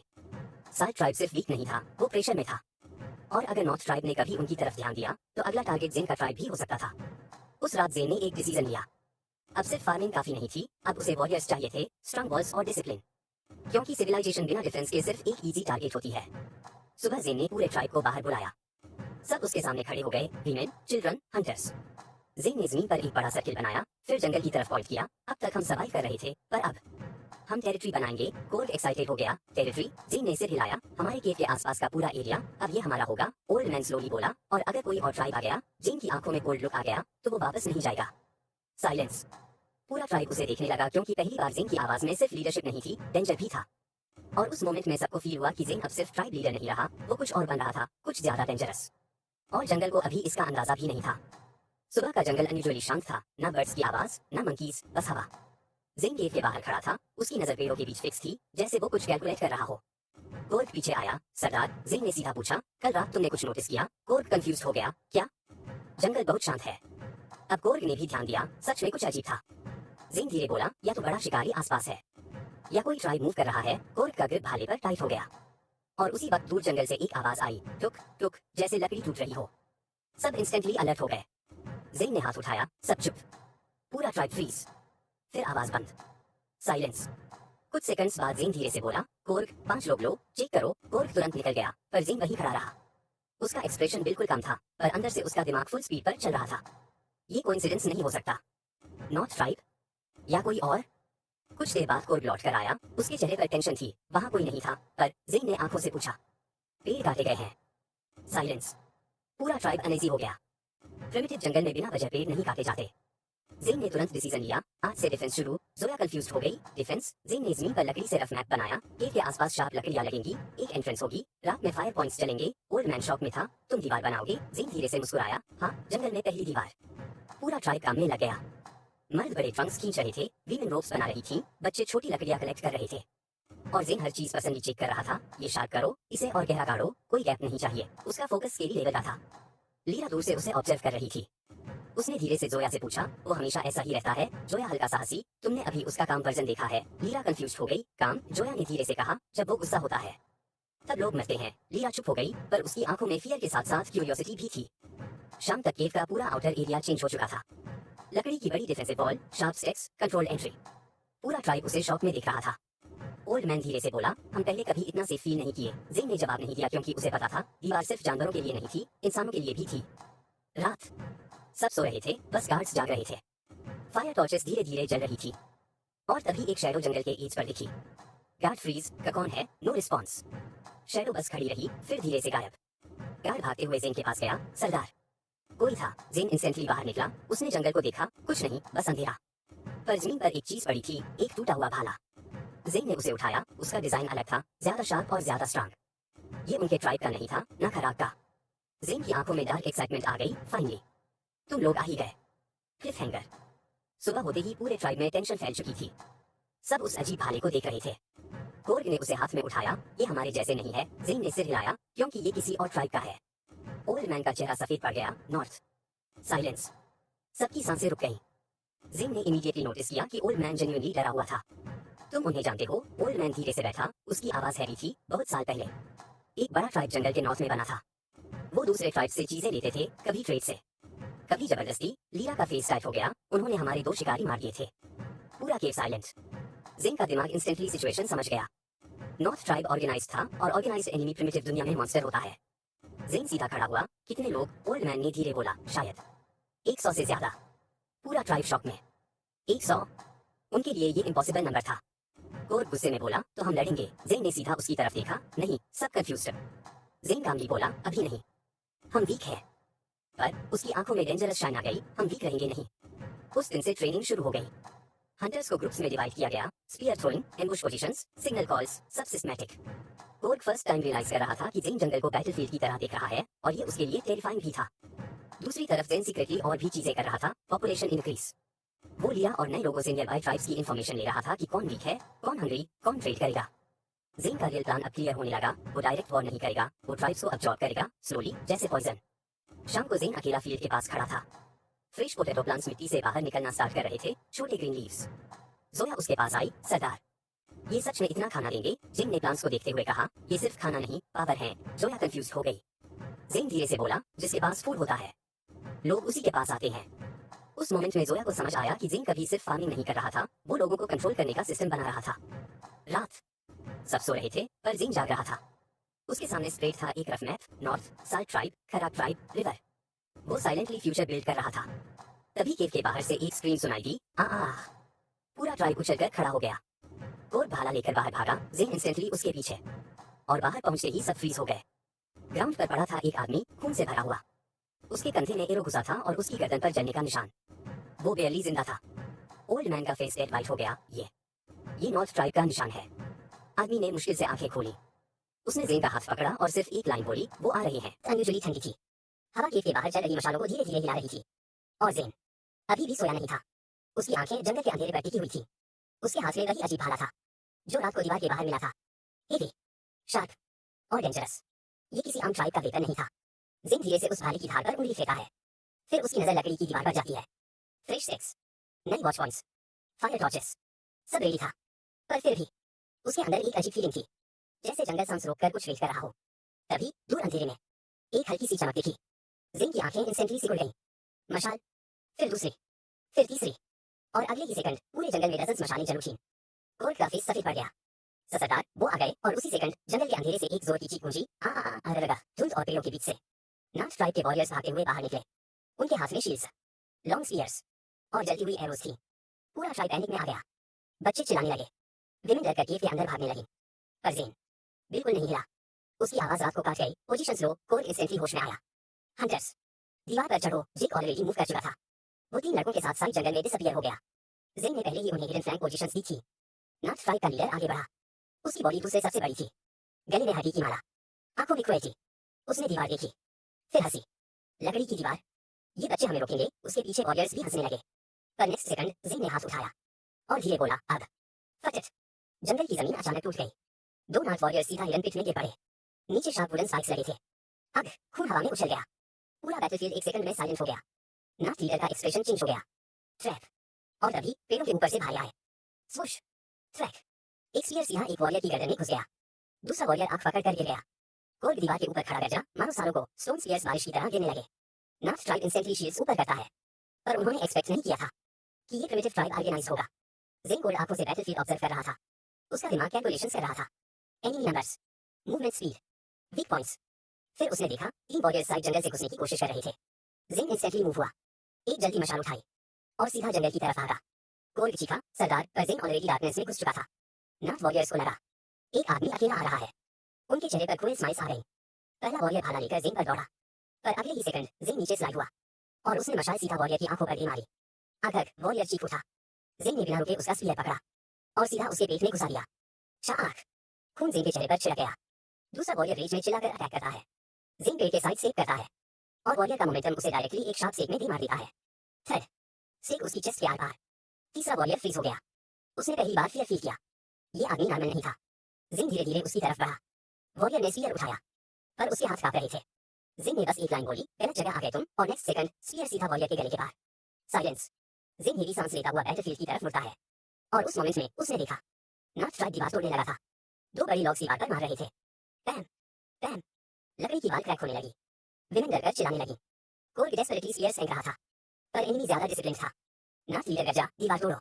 जेन की आंखें कोल्ड हो गईं। उसने साइड में रखी ड्राई ग्रास देखी, फिर फायर टॉर्चेस, और उसके दिमाग में आइडिया फ्लैश हुआ। जिक, अंधेरे से आवाज आई, हाँ जेन गरजा, फील्ड स्लो। नेक्स्ट सेकंड जंगल के साइड में अचानक आग भड़क उठी। वुश, नॉर्थ ट्राइब शॉक में मुड़ गया। ड्राई ग्रास इंस्टेंटली जल उठी। आग हवा के साथ एनिमी फ्लैंक की तरफ फैलने लगी। पैनिक, फायर, पीछे हटो, फॉर्मेशन टूट गई और जेन इसी मोमेंट का वेट कर रहा था। अब कोर्ग और हंटर्स दीवार से नीचे कूद पड़े। प्रिमिटिव ट्राइब सैवेज रोड के साथ अटैक करता है। भाले, पत्थर, डंडे, पूरे जंगल में चीखें गूंजने लगती है। एक नॉर्थ वॉरियर कोर्ग पर अटैक करता है, पर कोर्ग उसका शील्ड पकड़कर सीधा उसके मुंह पर हेडबट मार देता है। क्रैक, खून। दूसरी साइड से शैडोज की तरह मूव कर रहा था। वो डायरेक्ट फाइट नहीं कर रहा था, बस एनिमी के वीक स्पॉट से कर रहा था। नी, नेक, बैक, साइलेंट किल्स। जिन सीधा नार्थ लीडर की तरफ बढ़ा। लीडर भी उसे नोटिस कर लेता है। दोनों की आंखें मिलती हैं और बैटलफील्ड जैसे स्लो हो जाता है। नार्थ लीडर हंसा। तो तू है लीडर। जिन चुप रहा। लीडर ने अपना बड़ा स्पीयर उठाया। तू स्ट्रांग है, पर वीक लोगों को प्रोटेक्ट करने वाले हमेशा मरते हैं। जिन धीरे से भाला टाइट पकड़ता है। बकवास खत्म और अगले ही सेकंड दोनों एक दूसरे पर टूट पड़ते हैं। फ्लैंक, स्पीयर टकराए। नार्थ लीडर फिजिकली ज्यादा पावरफुल था। उसने जिन को पीछे धकेल लिया, पर जिन फास्टर था। वो साइड मूव करता है और लीडर की रिब्स पर कट मार देता है। लीडर रेस में गरजता है। वो शील्ड से जिन को हिट करता है। थर्ड, जिन जमीन पर स्लाइड करता है। कोर्ट चिल्लाता है, सरदार। पर जिन ऑलरेडी उठ चुका था। उसकी आंखों में अब इमोशन नहीं था, सिर्फ फीलिंग इंटेंस। लीडर फिर चार्ज करता है, पर इस बार जिन इंटेंशनली पीछे हटता है।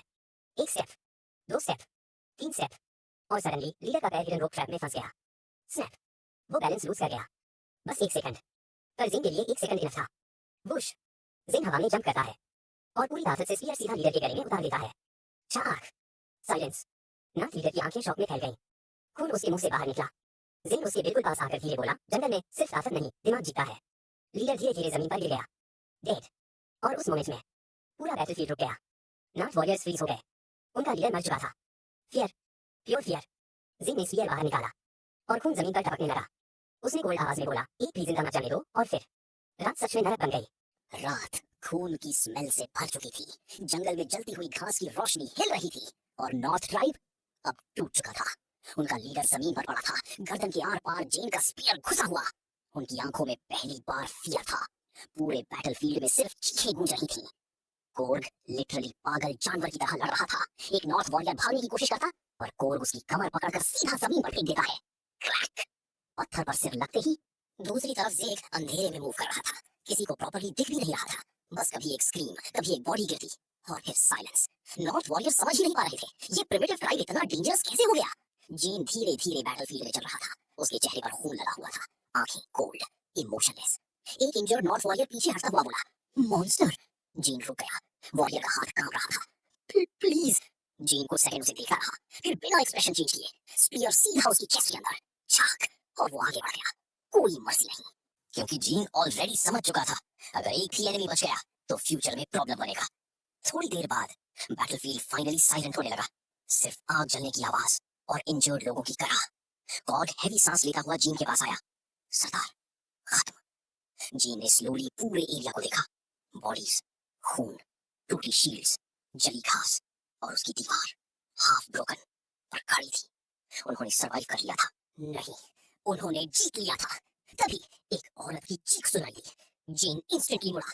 दो विमेन एक इंजर्ड लड़के को संभाल रही थी। उसके पेट में स्पीयर घुसा हुआ था। जोया रोती हुई बोली, जीन, खून नहीं रुक रहा। जीन तुरंत उसके पास बैठा। लड़का बैरली 15 साल का था। उसका नाम राकू था। वो वही लड़का था जो पहले मिट्टी गूंथा करता था। राकू मुश्किल से बोला, सरदार, हम जीत गए। जीन ने उसका हाथ पकड़ा। हाँ, तुमने अच्छा फाइट किया। राकू हल्की सी स्माइल करता है, पर अगले ही सेकंड उसकी बॉडी धीरे धीरे स्टिल हो गई। डेड। साइलेंस। पूरा ट्राइब चुप हो गया। कोर ने गुस्से में जमीन पर पंच मारा। साले, हम उन सबको क्यों नहीं जलाते? विमेन रो रही थी, बच्चे डरकर चिपके हुए थे, और जीन बस राकू की डेड बॉडी को देख रहा था। उसके चेहरे पर कोई एक्सप्रेशन नहीं था, पर अंदर उसने एक चीज एक्सेप्ट कर ली। अब उनका ट्राइब ट्रूली जंगल का पार्ट बन चुका था। अब डेथ नॉर्मल होगी। उस रात किसी ने प्रॉपर्ली नहीं सोया। सुबह होने तक बॉडीज को एक जगह जमा किया गया। नॉर्थ ट्राइब के डेड वॉरियर्स अलग, अपने लोग अलग। ओल्ड मैन धीरे बोला, हमारे 6 लोग मरे, 13 इंजर्ड। कोल्ड गुस्से में टीथ ग्राइंड करता है, उनके 30 से ज्यादा मरे। जीन ने इमीडिएटली पूछा, बाकी? साइलेंस। कोल्ड धीरे बोला, कुछ भाग गए। जीन की आंखें नैरो हो गई। ये लाइन उसे पसंद नहीं आई। किस डायरेक्शन? नॉर्थ। साइलेंस। जीन ने कुछ सेकंड सोचा, फिर उसकी आंखों में डेंजर शाइन आई। नहीं। Cold confused. जीन धीरे बोला, अगर वो बच गए तो फिर से अटैक होगा। जोया इंस्टेंटली बोली, तुम क्या करने वाले हो? जीन ने सीधा जवाब दिया, वॉर खत्म, अब सफाई होगी। पूरा ट्राइब चुप, क्योंकि सब समझ गए थे जीन क्या बोल रहा है। वो नॉर्थ ट्राइब के पीछे जाने वाला था। कॉर्ग के चेहरे पर सैवेज स्माइल आ गई। तो हंट शुरू? जीन ने सिर हिलाया। हाँ, उस दिन पहली बार जीन ने पूरा ट्राइब डिवाइड किया। इंजर्ड लोग केव में रहेंगे, विमेन डिफेंस संभालेंगी, और सिलेक्टेड हंटर्स जीन के साथ नॉर्थ जाएंगे। जैक स्लोली आगे आया। मैं भी चलूंगा। जीन ने उसकी आंखों में देखा, फियर था पर डिटर्मिनेशन भी। जीन ने सिर हिलाया। ठीक। लीला साइड में खड़ी सब सुन रही थी। उसका फेस पेल था। उसने धीरे से पूछा, तुम उनकी ट्राइब पर अटैक करोगे?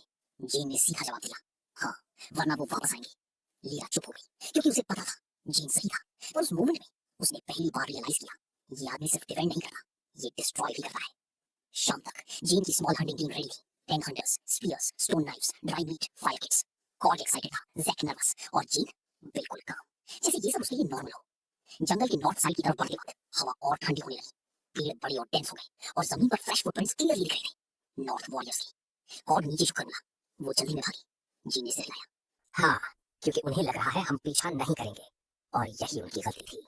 रात होने लगी, टीम एक छोटे रिवर साइड रुकी। सब क्वाइटली मीट खा रहे थे, पर जेन मैप बना रहा था, मिट्टी पर direction, river, possible camp locations. Jake quietly उसके पास बैठा। क्या तुम्हें डर नहीं लगता? जेन रुक गया, फिर धीरे बोला, डर यूजफुल होता है, पर सिर्फ तब जब वो तुम्हें स्लो ना करे। जेक चुप हो गया। उसने रियलाइज किया जेन का दिमाग नॉर्मल इंसान जैसा नहीं था। नेक्स्ट मॉर्निंग वो फाइनली नॉर्थ एरिया के पास पहुंच गई, और फिर सब रुक गई। पेड़ों के बीच से धुंध के अंदर एक ह्यूज कबीला दिखा। नॉर्थ ट्राइब, वुडन हट्स, बड़ी फायर पिट्स, एनिमल स्किन्स, और एक्सपेक्टेड से ज्यादा बड़ा एरिया। कॉर्ग शॉक में रह गया, ये तो पूरा गांव है। जेन चुपचाप ऑब्जर्व कर रहा था, पर नेक्स्ट सेकंड उसकी आंखें नैरो हो गईं। कुछ गलत था, बहुत गलत, क्योंकि विलेज ऑलमोस्ट साइलेंट था। न वॉरियर्स, न गार्ड्स, बस विमेन, चिल्ड्रन, ओल्ड पीपल और कुछ इंजर्ड मैन। कॉर्ग कंफ्यूज हो गया, वॉरियर्स कहाँ गए? तभी एक छोटी सी लड़की हट के पीछे से भागती हुई निकली और जीन को देखते ही फ्रीज हो गई। उसकी आंखों में प्योर टेरर था, जैसे उसने मॉन्स्टर देख लिया हो। और उसी सेकंड पूरे विलेज में पैनिक फैल गया। एनिमी, एनिमी आ गए। विमेन बच्चों को लेकर भागने लगी, और लोग चिल्लाने लगे, और जीन बिल्कुल स्टिल खड़ा रहा, क्योंकि उसे फाइनली समझ आ गया था जो वॉरियर्स अटैक करने आए थे वो ऑलमोस्ट उनके सारे फाइटिंग मैन थे, और अब नॉर्थ ट्राइब प्रैक्टिकली खाली था। नॉर्थ ट्राइब में केओस फैल चुका था। विमेन बच्चों को पकड़कर हट से पीछे भाग रही थी, ओल्ड लोग डर से चिल्ला रहे थे, और कुछ इंजर्ड मैन डेस्परेटली भाले उठाकर खड़े हो गए। पर उनकी आंखों में ऑलरेडी डिफीट थी, क्योंकि उन्हें पता था उनके रियल वॉरियर्स लौटकर नहीं आएंगे। जीन स्लोली विलेज के बीच तक चला गया, उसके पीछे कॉर्ग और बाकी हंटर्स। कॉर्ग सराउंडिंग्स देखकर शॉक था, ये लोग हमसे कितने आगे हैं। और सच भी था, यहाँ हट्स ज्यादा बड़े थे, एनिमल लेदर प्रॉपर्ली ड्राई की गई थी, स्टोन टूल्स बेटर शेप में थे, एक साइड पर स्मोक्ड मीट लटका हुआ था, और सबसे इंपॉर्टेंट यहाँ लोग ज्यादा थे, बहुत ज्यादा। जीन की आंखें हर चीज ऑब्जर्व कर रही थी, रिसोर्सेज, फूड, पॉपुलेशन, पोटेंशियल। उसके दिमाग में कैलकुलेशन स्टार्ट हो चुके थे। तभी एक इंजर्ड आदमी गुस्से में गरजा, तुम लोगों ने हमारे वॉरियर्स को मारा, और वो स्पीयर लेकर जीन की तरफ भागा। कॉर्ग इंस्टेंटली मूव करने वाला था, पर जीन ने हाथ रोक दिया। वो वहीं खड़ा रहा। आदमी रीज में स्पीयर चला रहा है, पर next second gene side step कर रहा है, उसका रिस्ट पकड़ता है, और एक ही मूवमेंट में आदमी को जमीन पर गिरा देता है। थड, स्पीयर दूर जा गिरता है। जीन उसके गले पर पैर रख देता है। साइलेंस, पूरा ट्राइब फ्रीज। आदमी स्ट्रगल कर रहा था, पर जीन की आंखें कोल्ड थी। फाइट खत्म, समझे? आदमी की सांसें तेज हो गईं। उसने धीरे धीरे स्ट्रगल बंद कर दिया। जीन ने पैर हटा लिया। कॉर्ग हैरान था, उसने एक्सपेक्ट किया था जेन उसे मार देगा, पर जेन ऑलरेडी कुछ और सोच रहा था। तभी एक जोर की आवाज गूंजी, उनसे दूर हटो। सब इंस्टेंटली मुड़ गए, और उस मोमेंट में जेन ने उसे पहली बार देखा। एक लड़की, लगभग उसी की एज, लंबे डार्क बाल, हाथ में स्पीयर, आंखों में इतना गुस्सा कि जैसे वो अभी किसी को मार देगी। उसके कपड़ों पर सूख चुका खून लगा था, और गले में वही हड्डी की माला जो नॉर्थ लीडर पहनता था। कॉर्ग धीरे बोला, लीडर की फैमिली। लड़की की नजर सीधा जेन पर टिक गई, प्योर हेट्रेड के साथ। तुमने मेरे पिता को मारा। साइलेंस, पूरा ट्राइब उसे देख रहा था। जीन ने बिना इमोशन के जवाब दिया, हाँ। कोई रिग्रेट नहीं, कोई एक्सक्यूज नहीं, बस एक सिंपल सच। लड़की का ग्रिप स्पीयर पर और टाइट हो गया, उसकी आंखों में आंसू भी थे, और किलिंग इंटेंट भी। मैं तुम्हें मार दूंगी। कॉर्ग इंस्टेंटली अग्रेसिव हो गया, सरदार इसे अभी खत्म कर देते हैं। बाकी हंटर्स भी टेंस हो गए, पर जेन बस उस लड़की को ऑब्जर्व कर रहा था। स्ट्रॉन्ग पोस्चर, फियर कम, गुस्सा ज्यादा। इंटरेस्टिंग। जेन धीरे बोला, नाम? लड़की कुछ सेकंड चुप रही, फिर टीथ ग्राइंड करते हुए बोली, रेवन। जेन ने सिर हल्का सा टिल्ट किया, तुम्हारी ट्राइब खत्म हो चुकी है रेवन। रेवन कजी, हम कभी तुम्हारे सामने झुकेंगे नहीं। उसने सडनली स्पीयर उठाया और लाइटनिंग स्पीड में जेन की तरफ दौड़ी। खत्म करो इसे, कॉर्ग चिल्लाया, पर next second Jen already move कर चुका था। रेवन का स्पीयर हवा में गया, Jen side step, wrist grab, और एक सेकंड में रेवन की बॉडी उसके अगेंस्ट पिन्ड। उसका स्पीयर जमीन पर गिर गया। थर्ड, सब शॉक में। रेवन डेस्परेटली स्ट्रगल कर रही थी, पर जेन की ग्रिप आयरन जैसी थी। वो उसके कान के पास धीरे बोला, तुम वीक हो। ये लाइन सीधा सीधा उसके प्राइड पर लगी। रेवन की आंखों में आंसू आ गए, पर गुस्से वाली, वीक, ये वर्ड उसे तोड़ गया। जीन ने उसे पुश करके छोड़ दिया। वो जमीन पर गिर गई। कॉर्क इमीडिएटली बोला, सरदार ये फ्यूचर प्रॉब्लम बनेगी। एक ओल्ड वुमन भी चिल्लाई, ये लीडर की बेटी है, ये रिवेंज लेगी। सब एग्री करने लगे, मार दो इसे अभी, ये डेंजरस है। पूरे विलेज में टेंशन फैल गई, पर जिन चुप था। वो रेवन को देख रहा था। रेवन स्लोली खड़ी हुई, उसकी आंखों में ह्यूमिलिएशन चल रहा था, पर उसने दोबारा अटैक नहीं किया, क्योंकि उसे समझ आ गया था वो जिन को हरा नहीं सकती, अभी नहीं। कॉर्क फिर गरजा, सरदार। जिन फाइनली बोला, नहीं। साइलेंस, सब फ्रीज। कॉर्क डिसबिलीफ में, क्या? जिन कामली बोला, इसे मारने की जरूरत नहीं। रेवन शॉक में उसकी तरफ देखती रह गई। जिन ने पूरे ट्राइब की तरफ मुड़कर कहा, सुन लो, आज से तुम सब मेरे प्रोटेक्शन में हो। पूरा village silent, women confused, old लोग स्टन्ड, कॉर्क तक स्पीचलेस।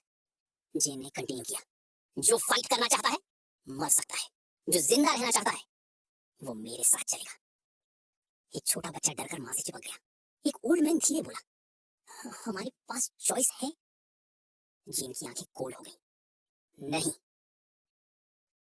साइलेंस, और उस मोमेंट में सब कुछ समझ आ गया। नॉर्थ ट्राइब खत्म हो चुका था, अब वो जीन की सिविलाइजेशन का पार्ट बनने वाले थे। कुछ देर बाद हंटर्स हट चेक करने लगे, और जो मिला उसने सबको शॉक कर दिया। 50 से ज्यादा लोग रस्सी से बंधे हुए, अलग ट्राइब्स के, वीक, भूखे, हाफ डेड। एक आदमी तो चल भी नहीं पा रहा था। जेक का फेस डार्क हो गया। ये लोग कैदी हैं। ओल्ड स्लेव्स जीन को देखकर डर गए, उन्हें लगा नया ओनर आ गया। पर जीन स्लोली उनके पास गया और अपना नाइफ निकाला। एक सेकंड के लिए सब और डर गए, फिर स्नैप, उसने रस्सी काट दी। साइलेंस, एक और रस्सी कटी, फिर एक और। पूरा ग्रुप शॉक में जीन को देखने लगा। जीन धीरे बोला, अब तुम फ्री हो। एक ओल्ड स्लेव की आंखों में आंसू आ गए। उसने शायद ईयर्स में पहली बार ये वर्ड सुना था, फ्री। कॉर्क धीरे से जीन के पास आया, सरदार हम इतने लोगों को कैसे संभालेंगे? जीन ने पूरे विलेज को देखा, women, children, slaves, resources, potential, और फिर उसके चेहरे पर स्लो डेंजर स्माइल आई। सिंपल, हम और बड़े बनेंगे। नॉर्थ ट्राइब का पूरा कबीला अब साइलेंट था, सिर्फ हवा चल रही थी, और लोग जो कुछ देर पहले जीन को एनिमी समझ रहे थे, अब कंफ्यूजन में उसे देख रहे थे। 50 freed slaves, 30 women, 20 बच्चे, 10 ओल्ड पीपल, और बस 6 अडल्ट मैन। पूरा विलेज प्रैक्टिकली टूट चुका था। कॉर्क अभी भी डिसबिलीफ में था। सरदार हम सच में इन सबको ले जा रहे हैं? जीन ने सीधा जवाब दिया, हाँ। कॉर्क ऑलमोस्ट चिल्लाया, पर खाना, जगह, प्रोटेक्शन। जीन उसकी तरफ मुड़ा, अगर पॉपुलेशन नहीं बढ़ेगी तो ट्राइब कभी बड़ा नहीं बनेगा। साइलेंस, कॉर्क चुप हो गया, क्योंकि वो ऑलरेडी जान चुका था। जीन जब फ्यूचर देखता है तो कोई उसका माइंड चेंज नहीं कर सकता। तभी रेवन आगे बढ़ी, उसकी आंखों में अभी भी हेट्रेड जल रहा था। हम तुम्हारे गुलाम नहीं बनेंगे। जीन ने कामली उसकी तरफ देखा, तुम ऑलरेडी किसी और के गुलाम थे। ये लाइन सीधा उसके अंदर लगी। रेवन का फेस टाइटन हो गया, पर वो जवाब नहीं दे पाई, क्योंकि जेन झूठ नहीं बोल रहा था। उसके पिता दूसरे ट्राइब के लोगों को चेन में रखते थे और अपने ही ट्राइब को फियर से कंट्रोल करते थे। जेन स्लोली उसके पास आया, डिफरेंस सिर्फ इतना है, मैं तुम्हें जिंदा रखूंगा। साइलेंस, रेवन की सांसें हैवी हो गई। उसे जेन से नफरत थी, और उसे ये भी फील हो रहा था ये आदमी उसके पिता जैसा नहीं था, और ये बात उसे और ज्यादा इरिटेट कर रही थी। कुछ देर बाद माइग्रेशन स्टार्ट हुआ। लॉन्ग लाइन जंगल के अंदर मूव कर रही थी। विमेन बच्चों को पकड़कर चल रही थी। फ्रीड स्लेव्स वीक स्टेप्स ले रहे थे, और जेन सबसे आगे चल रहा था, जैसे वो ऑलरेडी सबका लीडर हो। जर्नी इजी नहीं थी। 2 ओल्ड पीपल रास्ते में गिर पड़े। एक बच्चा भूख से रो रहा था। कुछ स्लेव्स लिटरली चल नहीं पा रहे थे। कॉर्क फ्रस्ट्रेटेड हो गया, हम बहुत स्लो हो गए। जेन रुक गया, उसने सराउंडिंग जंगल देखा, फिर बोला कैंप। सब इंस्टेंटली रिलीफ में बैठ गए। हंटर्स फायर सेटअप करने लगे। विमेन पानी लाने गई, और फ्रीड स्लेव्स बस शॉक में अराउंड देख रहे थे। उन्हें समझ ही नहीं आ रहा था ये लोग उन्हें मार क्यों नहीं रहे। तभी एक वीक स्लेव क्वाइटली जेन के पास आया। उसकी बॉडी बोन्स जैसा पतला था। तुम हमसे काम कब करवाओगे? जेन ने उसकी तरफ देखा, अभी नहीं। आदमी कंफ्यूज हो गया। जेन ने रोस्टेड फिश उसके हाथ में दी, पहले खा। आदमी लिटरली फ्रीज हो गया। उसकी आंखों में डिसबिलीफ था, जैसे उसने जिंदगी में पहली बार काइंडनेस देखी हो। और यही मोमेंट जेन साइलेंटली ऑब्जर्व कर रहा था। फियर से लॉयल सर्वेंट्स मिलते हैं, पर फूड से फेथ मिलता है। रात तक सब फाइनली केव कबीले के पास पहुंच गए, और उस मोमेंट में पूरे जेन ट्राइब में शॉक फैल गया। कितने लोग, ये सब कौन है? बच्चे भी हैं। विमेन इंस्टेंटली पैनिक में आ गई। खाना कैसे चलेगा, हम ऑलरेडी क्राउडेड हैं। ओल्ड मैन का फेस भी टेंस हो गया। ये सच में प्रॉब्लम थी। केव के आसपास ऑलरेडी लिमिटेड जगह थी, अब पॉपुलेशन ऑलमोस्ट डबल हो गई थी। पर जेन ऑलरेडी सॉल्यूशन सोच रहा था। उसने लाउडली बोला, आज रात सबको खाना मिलेगा, कल से नया एरिया बनेगा। कॉर्क कंफ्यूज्ड, नया एरिया? जेन ने लकड़ी की बॉल के बाहर की तरफ पॉइंट किया। हट्स। साइलेंस, पूरा ट्राइब फ्रीज। हट्स। जेन ने सिर हिलाया, अब केव काफी नहीं, हम विलेज बनाएंगे, गांव बनाएंगे। और उस मोमेंट में सबको फील हुआ ये ट्राइब अब ऑफिशियली चेंज हो रहा था। अगली सुबह पूरा एरिया कियोस्क में बदल गया। लकड़ी काटने वाले ग्रुप्स जंगल में घुस गए। विमेन घास और लीव्स कलेक्ट कर रही थी। चिल्ड्रन मड कैरी कर रहे थे। और जेन सब पर्सनली ऑर्गेनाइज कर रहा था। ये लॉग्स इधर, रूफ ठीक चाहिए, रेन अंदर नहीं आनी चाहिए। नॉर्थ ट्राइब की विमेन शॉक में उसे देख रही थी। उन्होंने पहले कभी लीडर को इतना काम करते नहीं देखा था। उनकी ओल्ड लीडर बस ऑर्डर देता था। जेन खुद लकड़ी उठा रहा था, खुद स्ट्रक्चर चेक कर रहा था। रेवन साइड में खड़ी ऑब्जर्व कर रही थी। उसकी आंखों में कंफ्यूजन बढ़ता जा रहा था। ये आदमी असल में है क्या? तभी एक हट का स्ट्रक्चर अचानक गिर गया। थर्ड, दो लोग नीचे दब गए। पैनिक, गॉड इंस्टेंटली भागा। पीछे हटो। जेन तुरंत स्ट्रक्चर पकड़कर लिफ्ट करता है। लोग हटाओ। सब मिलकर ट्रैप लोगों को बाहर निकालते हैं। एक ओल्ड वुमन इंजर्ड थी, उसके सिर से खून निकल रहा था। विमेन पैनिक में चिल्लाने लगी, पर जेन इमीडिएटली काम वॉइस में बोला, चुप, कपड़ा लाओ। जोया तुरंत क्लॉथ ले आई। जेन वुंड बांधने लगा। रेवन शॉक में देख रही थी। तुम ट्रीटमेंट भी जानते हो? जेन ने आंसर नहीं दिया, पर अंदर ही अंदर वो रियलाइज कर रहा था, बिगर ट्राइब, बिगर प्रॉब्लम्स। सिर्फ फूड इनफ नहीं था, हाउसिंग, सिक्योरिटी, स्टोरेज, मेडिसिन सब चाहिए था। और उसी रात जेन केव के बाहर अकेला बैठा था। उसके सामने रफ कैलकुलेशंस बने हुए थे, food ratio, population, future expansion. तभी उसने फुटस्टेप्स सुने। रेवन वो धीरे से उसके पास आई। उसकी आवाज कोल्ड थी। मैं तुमसे नफरत करती हूँ। जेन ने साइड ग्लैंस भी नहीं दिया। रेवन इरिटेट हो गई। तुमने मेरे पिता को मारा। जेन कामली बोला, उसने पहले अटैक किया। साइलेंस। रेवन टीथ ग्राइंड करने लगी। एक दिन मैं रिवेंज लूंगी। जेन फाइनली उसकी तरफ मुड़ा। उसकी आंखें बिल्कुल स्टिल थी। ट्राई कर लेना। ये कॉन्फिडेंस, ये कामनेस रेवन को और गुस्सा दिलाने लगी। पर उसके अंदर एक और इमोशन भी आ रहा था, फियर। क्योंकि उसे लगने लगा था शायद वो कभी जेन को हरा ही नहीं पाएगी। और ये थॉट उसे तोड़ रहा था। 3 दिन बीत गए और जेन का कबीला अब पहले जैसा नहीं रहा था। केव के आसपास अब डजन्स नए हट्स खड़े थे। लकड़ी, घास, मिट्टी और स्मोक की स्मेल। पूरा एरिया स्लोली एक रियल विलेज बन रहा था। बच्चे पहली बार केव के बाहर खुलकर खेल रहे थे। विमेन पानी स्टोर कर रही थी। फ्रीड स्लेव्स अब धीरे-धीरे नॉर्मल बिहेव करने लगे थे। और सबसे शॉकिंग चीज, कोई उन्हें मार नहीं रहा था। कॉल एक बड़ा लकड़ी का पिलर उठाकर चिल्लाया, इसे इधर गाड़ो। 2 लड़के पिलर खींचते हुए गिर पड़े। थर्ड, सब हंस पड़े। पहली बार कबीले में फियर से ज्यादा लाइफ फील हो रही थी। पर जेन अभी भी रिलैक्स नहीं था। वो वॉल के ऊपर खड़ा जंगल ऑब्जर्व कर रहा था। उसका इंस्टिंक्ट अभी भी वार्निंग दे रहा था।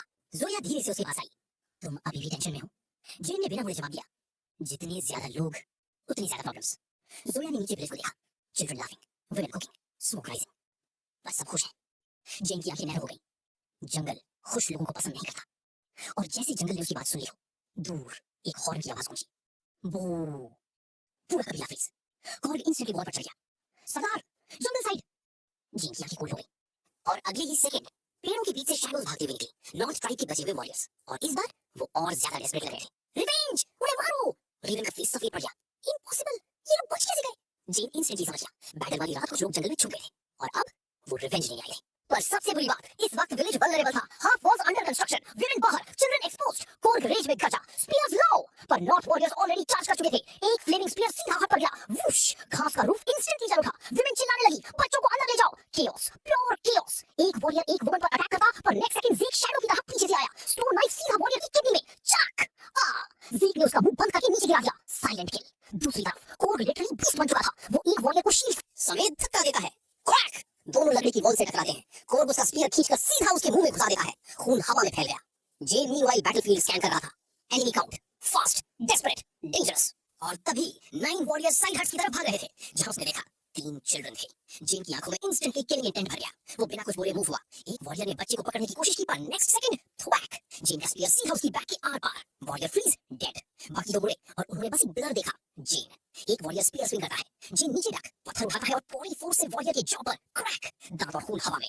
दूसरा वॉरियर डर गया। उसने पीछे हटने की कोशिश की, पर जेन ऑलरेडी उसके सामने था। जेन ने उसका गला पकड़ा और लिटरली उसे हट की वॉल पर दे मारा। थर्ड, लकड़ी टूट गई। Warrior collapse, dead. Children shock में जेन को देख रहे थे। उनके लिए ये ऑलमोस्ट मॉन्स्टर जैसा था। रेवन दूर खड़ी सब देख रही थी। उसकी सांसें हैवी थी। उसने पहली बार रियलाइज किया, जेन फाइट नहीं करता, जेन हंट करता है।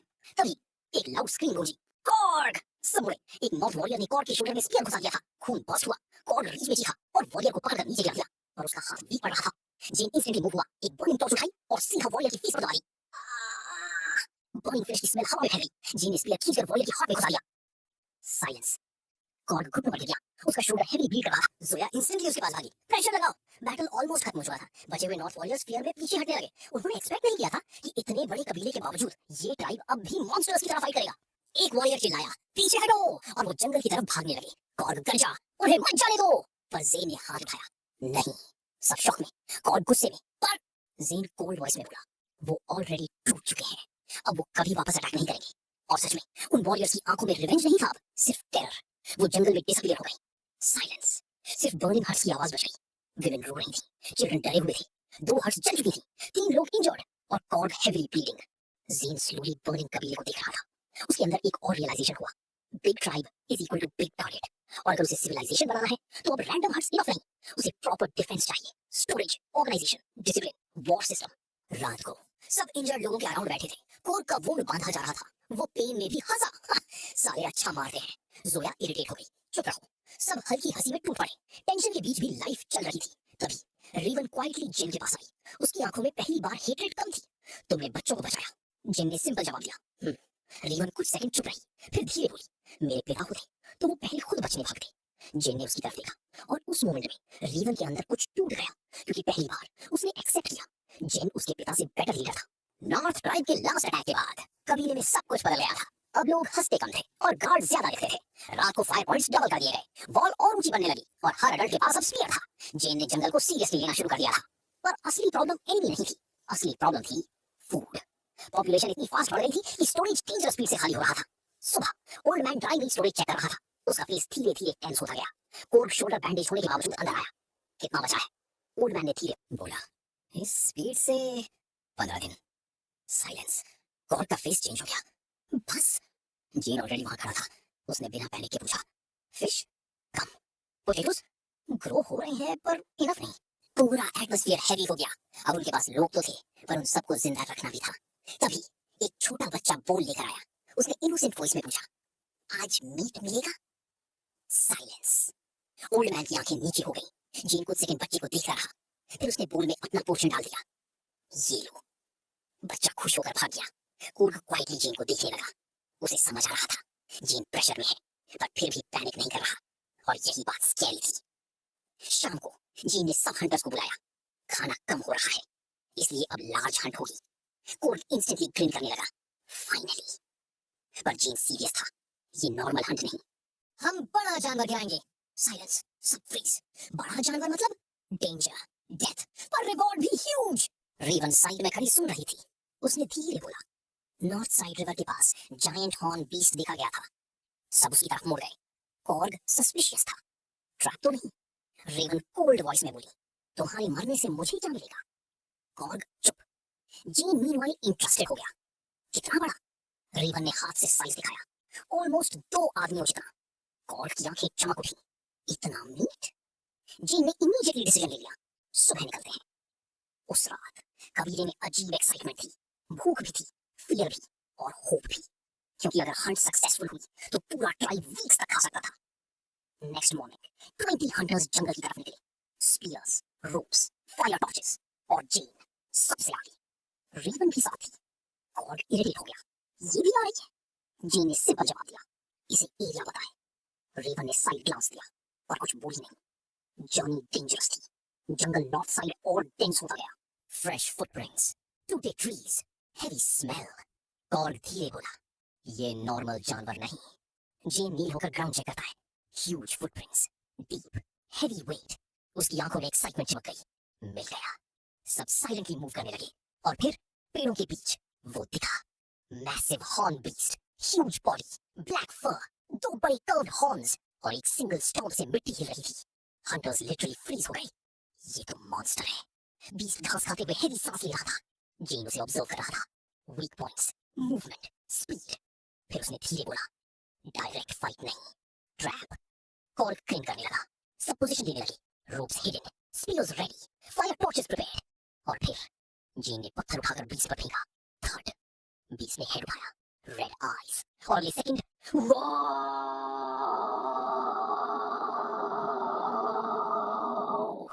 पूरे जंगल में आवाज गूंज गई।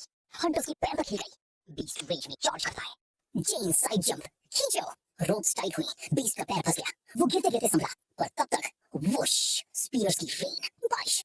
3 स्पीयर्स उसकी बॉडी में घुस गई। पर बीस्ट और ज्यादा रेंज में पागल हो गया। उसने एक हंटर को हॉर्न से उछाल दिया। आग! खून हवा में। कॉर्ड गरजा, पीछे हटो।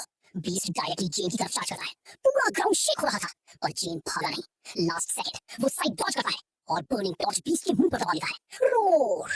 बीस्ट ब्लाइंड रेंज में हिलने लगता है और इसी मोमेंट जेन जंप करता है, स्टोन स्पीयर दोनों हाथों से पकड़कर सीधा बीस्ट की आंख में। छाक! बीस्ट हॉरिफाइंग स्क्रीम करता है। पूरा जंगल हिल जाता है और फिर स्लोली वो जायंट बॉडी कोलैप्स हो जाती है। Third! Silence. Hunters heavy breathing कर रहे थे। किसी को बिलीव नहीं हो रहा था। उन्होंने जायंट बीस्ट गिरा दिया था। कोड लिटरली हिस्टेरिकल लाफ करने लगा।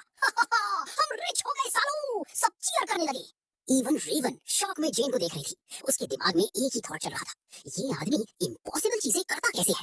शाम तक पूरा बीस्ट कबीले में लाया गया और जो रिएक्शन हुआ वो इनसेन था। चिल्ड्रन एक्साइटमेंट में चिल्लाने लगी, विमेन शॉक में मुंह कवर करने लगी। इतना सारा मीट, ओल्ड मैन की आंखों में आंसू आ गए, हम बच जाएंगे। उस रात जेन ने ऑर्डर दिया, आज दावत होगी। पूरा कबीला फ्रीज। दावत? जेन ने सिर हिलाया, सब खाएंगे। और फिर पहली बार पूरे कबीले में सेलिब्रेशन शुरू हुआ। Huge fire pits, roasted meat, salted soup, मिट्टी के बोन्स, लाफिंग वॉइसेस, बच्चे डांस कर रहे थे, विमेन मुस्कुरा रही थी, फ्री स्लीव्स तक रो रहे थे खुशी में, क्योंकि शायद ईयर्स बाद उन्होंने पेट भर खाना देखा था। जीन साइड में बैठा सब ऑब्जर्व कर रहा था और उस मोमेंट में उसने रियलाइज किया, फूड सिर्फ सर्वाइवल नहीं, पावर है, और जितना ज्यादा फूड उतने ज्यादा लोग उसके पास आएंगे। दावत के बाद पूरे कबीले का एटमॉस्फेयर बदल गया था। लोग पहली बार फ्यूचर की बात कर रहे थे। फियर अभी भी था, पर होप भी आ चुकी थी। और जेन अब और बड़ा सोच रहा था। सुबह अर्ली मॉर्निंग वो स्टोरेज एरिया में खड़ा मीट काउंट कर रहा था। ह्यूज हॉर्न बीस्ट ने टेम्परेरी फूड प्रॉब्लम सॉल्व कर दी थी, पर टेम्परेरी। जेन ऑलरेडी समझ गया था, अगर उसे रियल सिविलाइजेशन बनानी है तो उसे और लोग चाहिए, वर्कर्स, हंटर्स, बिल्डर्स, फार्मर्स। और इसीलिए उसने डिसीजन ले लिया, सॉल्ट ट्राइब। कॉल कंफ्यूज था, हम इतना मीट उन्हें क्यों देंगे? जेन कामली बोला, क्योंकि स्टार्विंग लोग लॉयल होते हैं। कॉल का दिमाग हाफ समझा, हाफ नहीं, पर वो अब जेन को क्वेश्चन करना ऑलमोस्ट छोड़ चुका था। 2 घंटे बाद जेन स्मॉल ग्रुप के साथ सॉल्ट ट्राइब की तरफ निकला। रेवन भी साथ चल रही थी। उसकी हेट्रेड अब साइलेंट ऑब्जर्वेशन में बदल गई थी। जर्नी के दौरान वो बार-बार जीन को देखती, ये आदमी सोता कब है, थकता कब है, डरता कब है, उसे समझ नहीं आ रहा था। शाम तक वो फाइनली सॉल्ट ट्राइब पहुंच गए और यूजुअल की तरह वहां कियोस था। वीक लोग, हंग्री फेसेस, ट्रेड नॉइज और स्मोक। सॉल्ट ट्राइब का लीडर जीन को देखते ही हंसा, हा स्टोन लीडर आ गया। पर इस बार उसकी स्माइल क्विकली डिसअपीयर हो गई, क्योंकि जीन के पीछे ह्यूज स्मोक्ड मीट बंडल्स थे। पूरे ट्राइब की आंखें चमक उठी, मीट इतना सारा। हंग्री लोग लिटरली स्मेल की तरफ खींचने लगे। जीन कामली सेंटर में खड़ा हो गया। Trade. Salt leader instantly serious हो गया। क्या चाहिए? जीन ने सराउंडिंग स्टार्विंग क्राउड देखा और सीधा बोला, पीपल, लोग। साइलेंस। सॉल्ट लीडर ब्लिंक करता रह गया। क्या? जीन ने रिपीट किया, strong workers, hunters, healthy women, जो मरने वाले हैं उन्हें मैं ले जाऊंगा। पूरे एरिया में ऑकवर्ड साइलेंस फैल गया। कुछ लोग शॉक में थे, कुछ डेस्परेट, और कुछ के फेसेस पर होप आ गया, क्योंकि यहाँ लोग भूख से मर रहे थे। सॉल्ट लीडर स्लोली हंसा, तुम पागल हो, लोग खाना मांगते हैं, तुम लोग मांग रहे हो। जीन ने सीधा जवाब दिया, खाने से ज्यादा वैल्यूएबल चीज लोग होते हैं। ये लाइन सुन के रेवन की उसकी तरफ मुड़ गई। उसके अंदर फिर वही स्ट्रेंज फीलिंग आई। जीन दूसरे लीडर्स जैसा नहीं था। सॉल्ट लीडर फाइनली डील मान गया और फिर सिलेक्शन स्टार्ट हुआ। वीक फैमिलीज, ऑर्फन्स, अनाथ, हंग्री हंटर्स, विडोज, विधवाएं, सब जेन के पास लाइन में खड़े होने लगे, क्योंकि सबको पता था उसके कबीले में खाना मिलता है। एक ओल्ड वुमन लिटरली रो पड़ी, प्लीज मेरे पोते को भी ले जाओ। जेन क्वाइटली चाइल्ड को देखता रहा, bone thin, weak, half dead, और बिना कुछ तोड़े उसने चाइल्ड को मीट दे दिया। बॉय इंस्टेंटली खाने लगा जैसे जानवर। पूरा क्राउड साइलेंटली देख रहा था और उसी मोमेंट जेन का नाम और फैल गया। स्टोन लीडर, वो खाना देता है, वो अपने लोगों को बचाता है। फियर से ज्यादा डेंजरस चीज होती है रेप्यूटेशन। कुछ देर बाद लाइरा फाइनली जेन के पास आई। उसका एक्सप्रेशन कॉम्प्लिकेटेड था। तुम सबको खरीद क्यों रहे हो? जेन सिंपल टोन में बोला, ज्यादा लोग, ज्यादा पावर। लाइरा ने अराउंड देखा, वीक स्टार्विंग क्राउड। पर इतने लोगों को खाना कैसे दोगे? जेन ने सीधा जवाब दिया, फूड मिल जाएगा। ये कॉन्फिडेंस ऑलमोस्ट अनरियल था। लाइरा कुछ सेकंड्स चुप रही, फिर धीरे बोली, क्या तुम मेरे ट्राइब को भी खरीदोगे? साइलेंस। कोर्ग इंस्टेंटली ऑकवर्ड हो गया। रेवन साइड से क्वाइटली ऑब्जर्व कर रही थी। जीन ने डायरेक्टली लायरा की आंखों में देखा, कर सकता हूँ। लायरा की हार्ट बीट फास्ट हो गई। फिर जीन कामली बोला, पर एक और ऑप्शन है। लायरा कंफ्यूज्ड, क्या? जीन थोड़ा पास आया, मेरे ट्राइब में मिल जाओ। साइलेंस। प्योर बैकग्राउंड नॉइज जैसे स्लो हो गया। लायरा ब्लिंक करती रह गई। जीन कंटिन्यू करता है, तुम्हारे लोग भूखे हैं, मेरे पास जगह है, प्रोटेक्शन है, फूड है। अलग रहकर वीक रहोगे, साथ रहकर स्ट्रॉन्ग। लायरा स्पीचलेस थी। नमस्ते दोस्तों, कृपया मेरे चैनल को सब्सक्राइब करें और मुझे 1000 सब्सक्राइबर तक पहुंचने में मदद करें। धन्यवाद।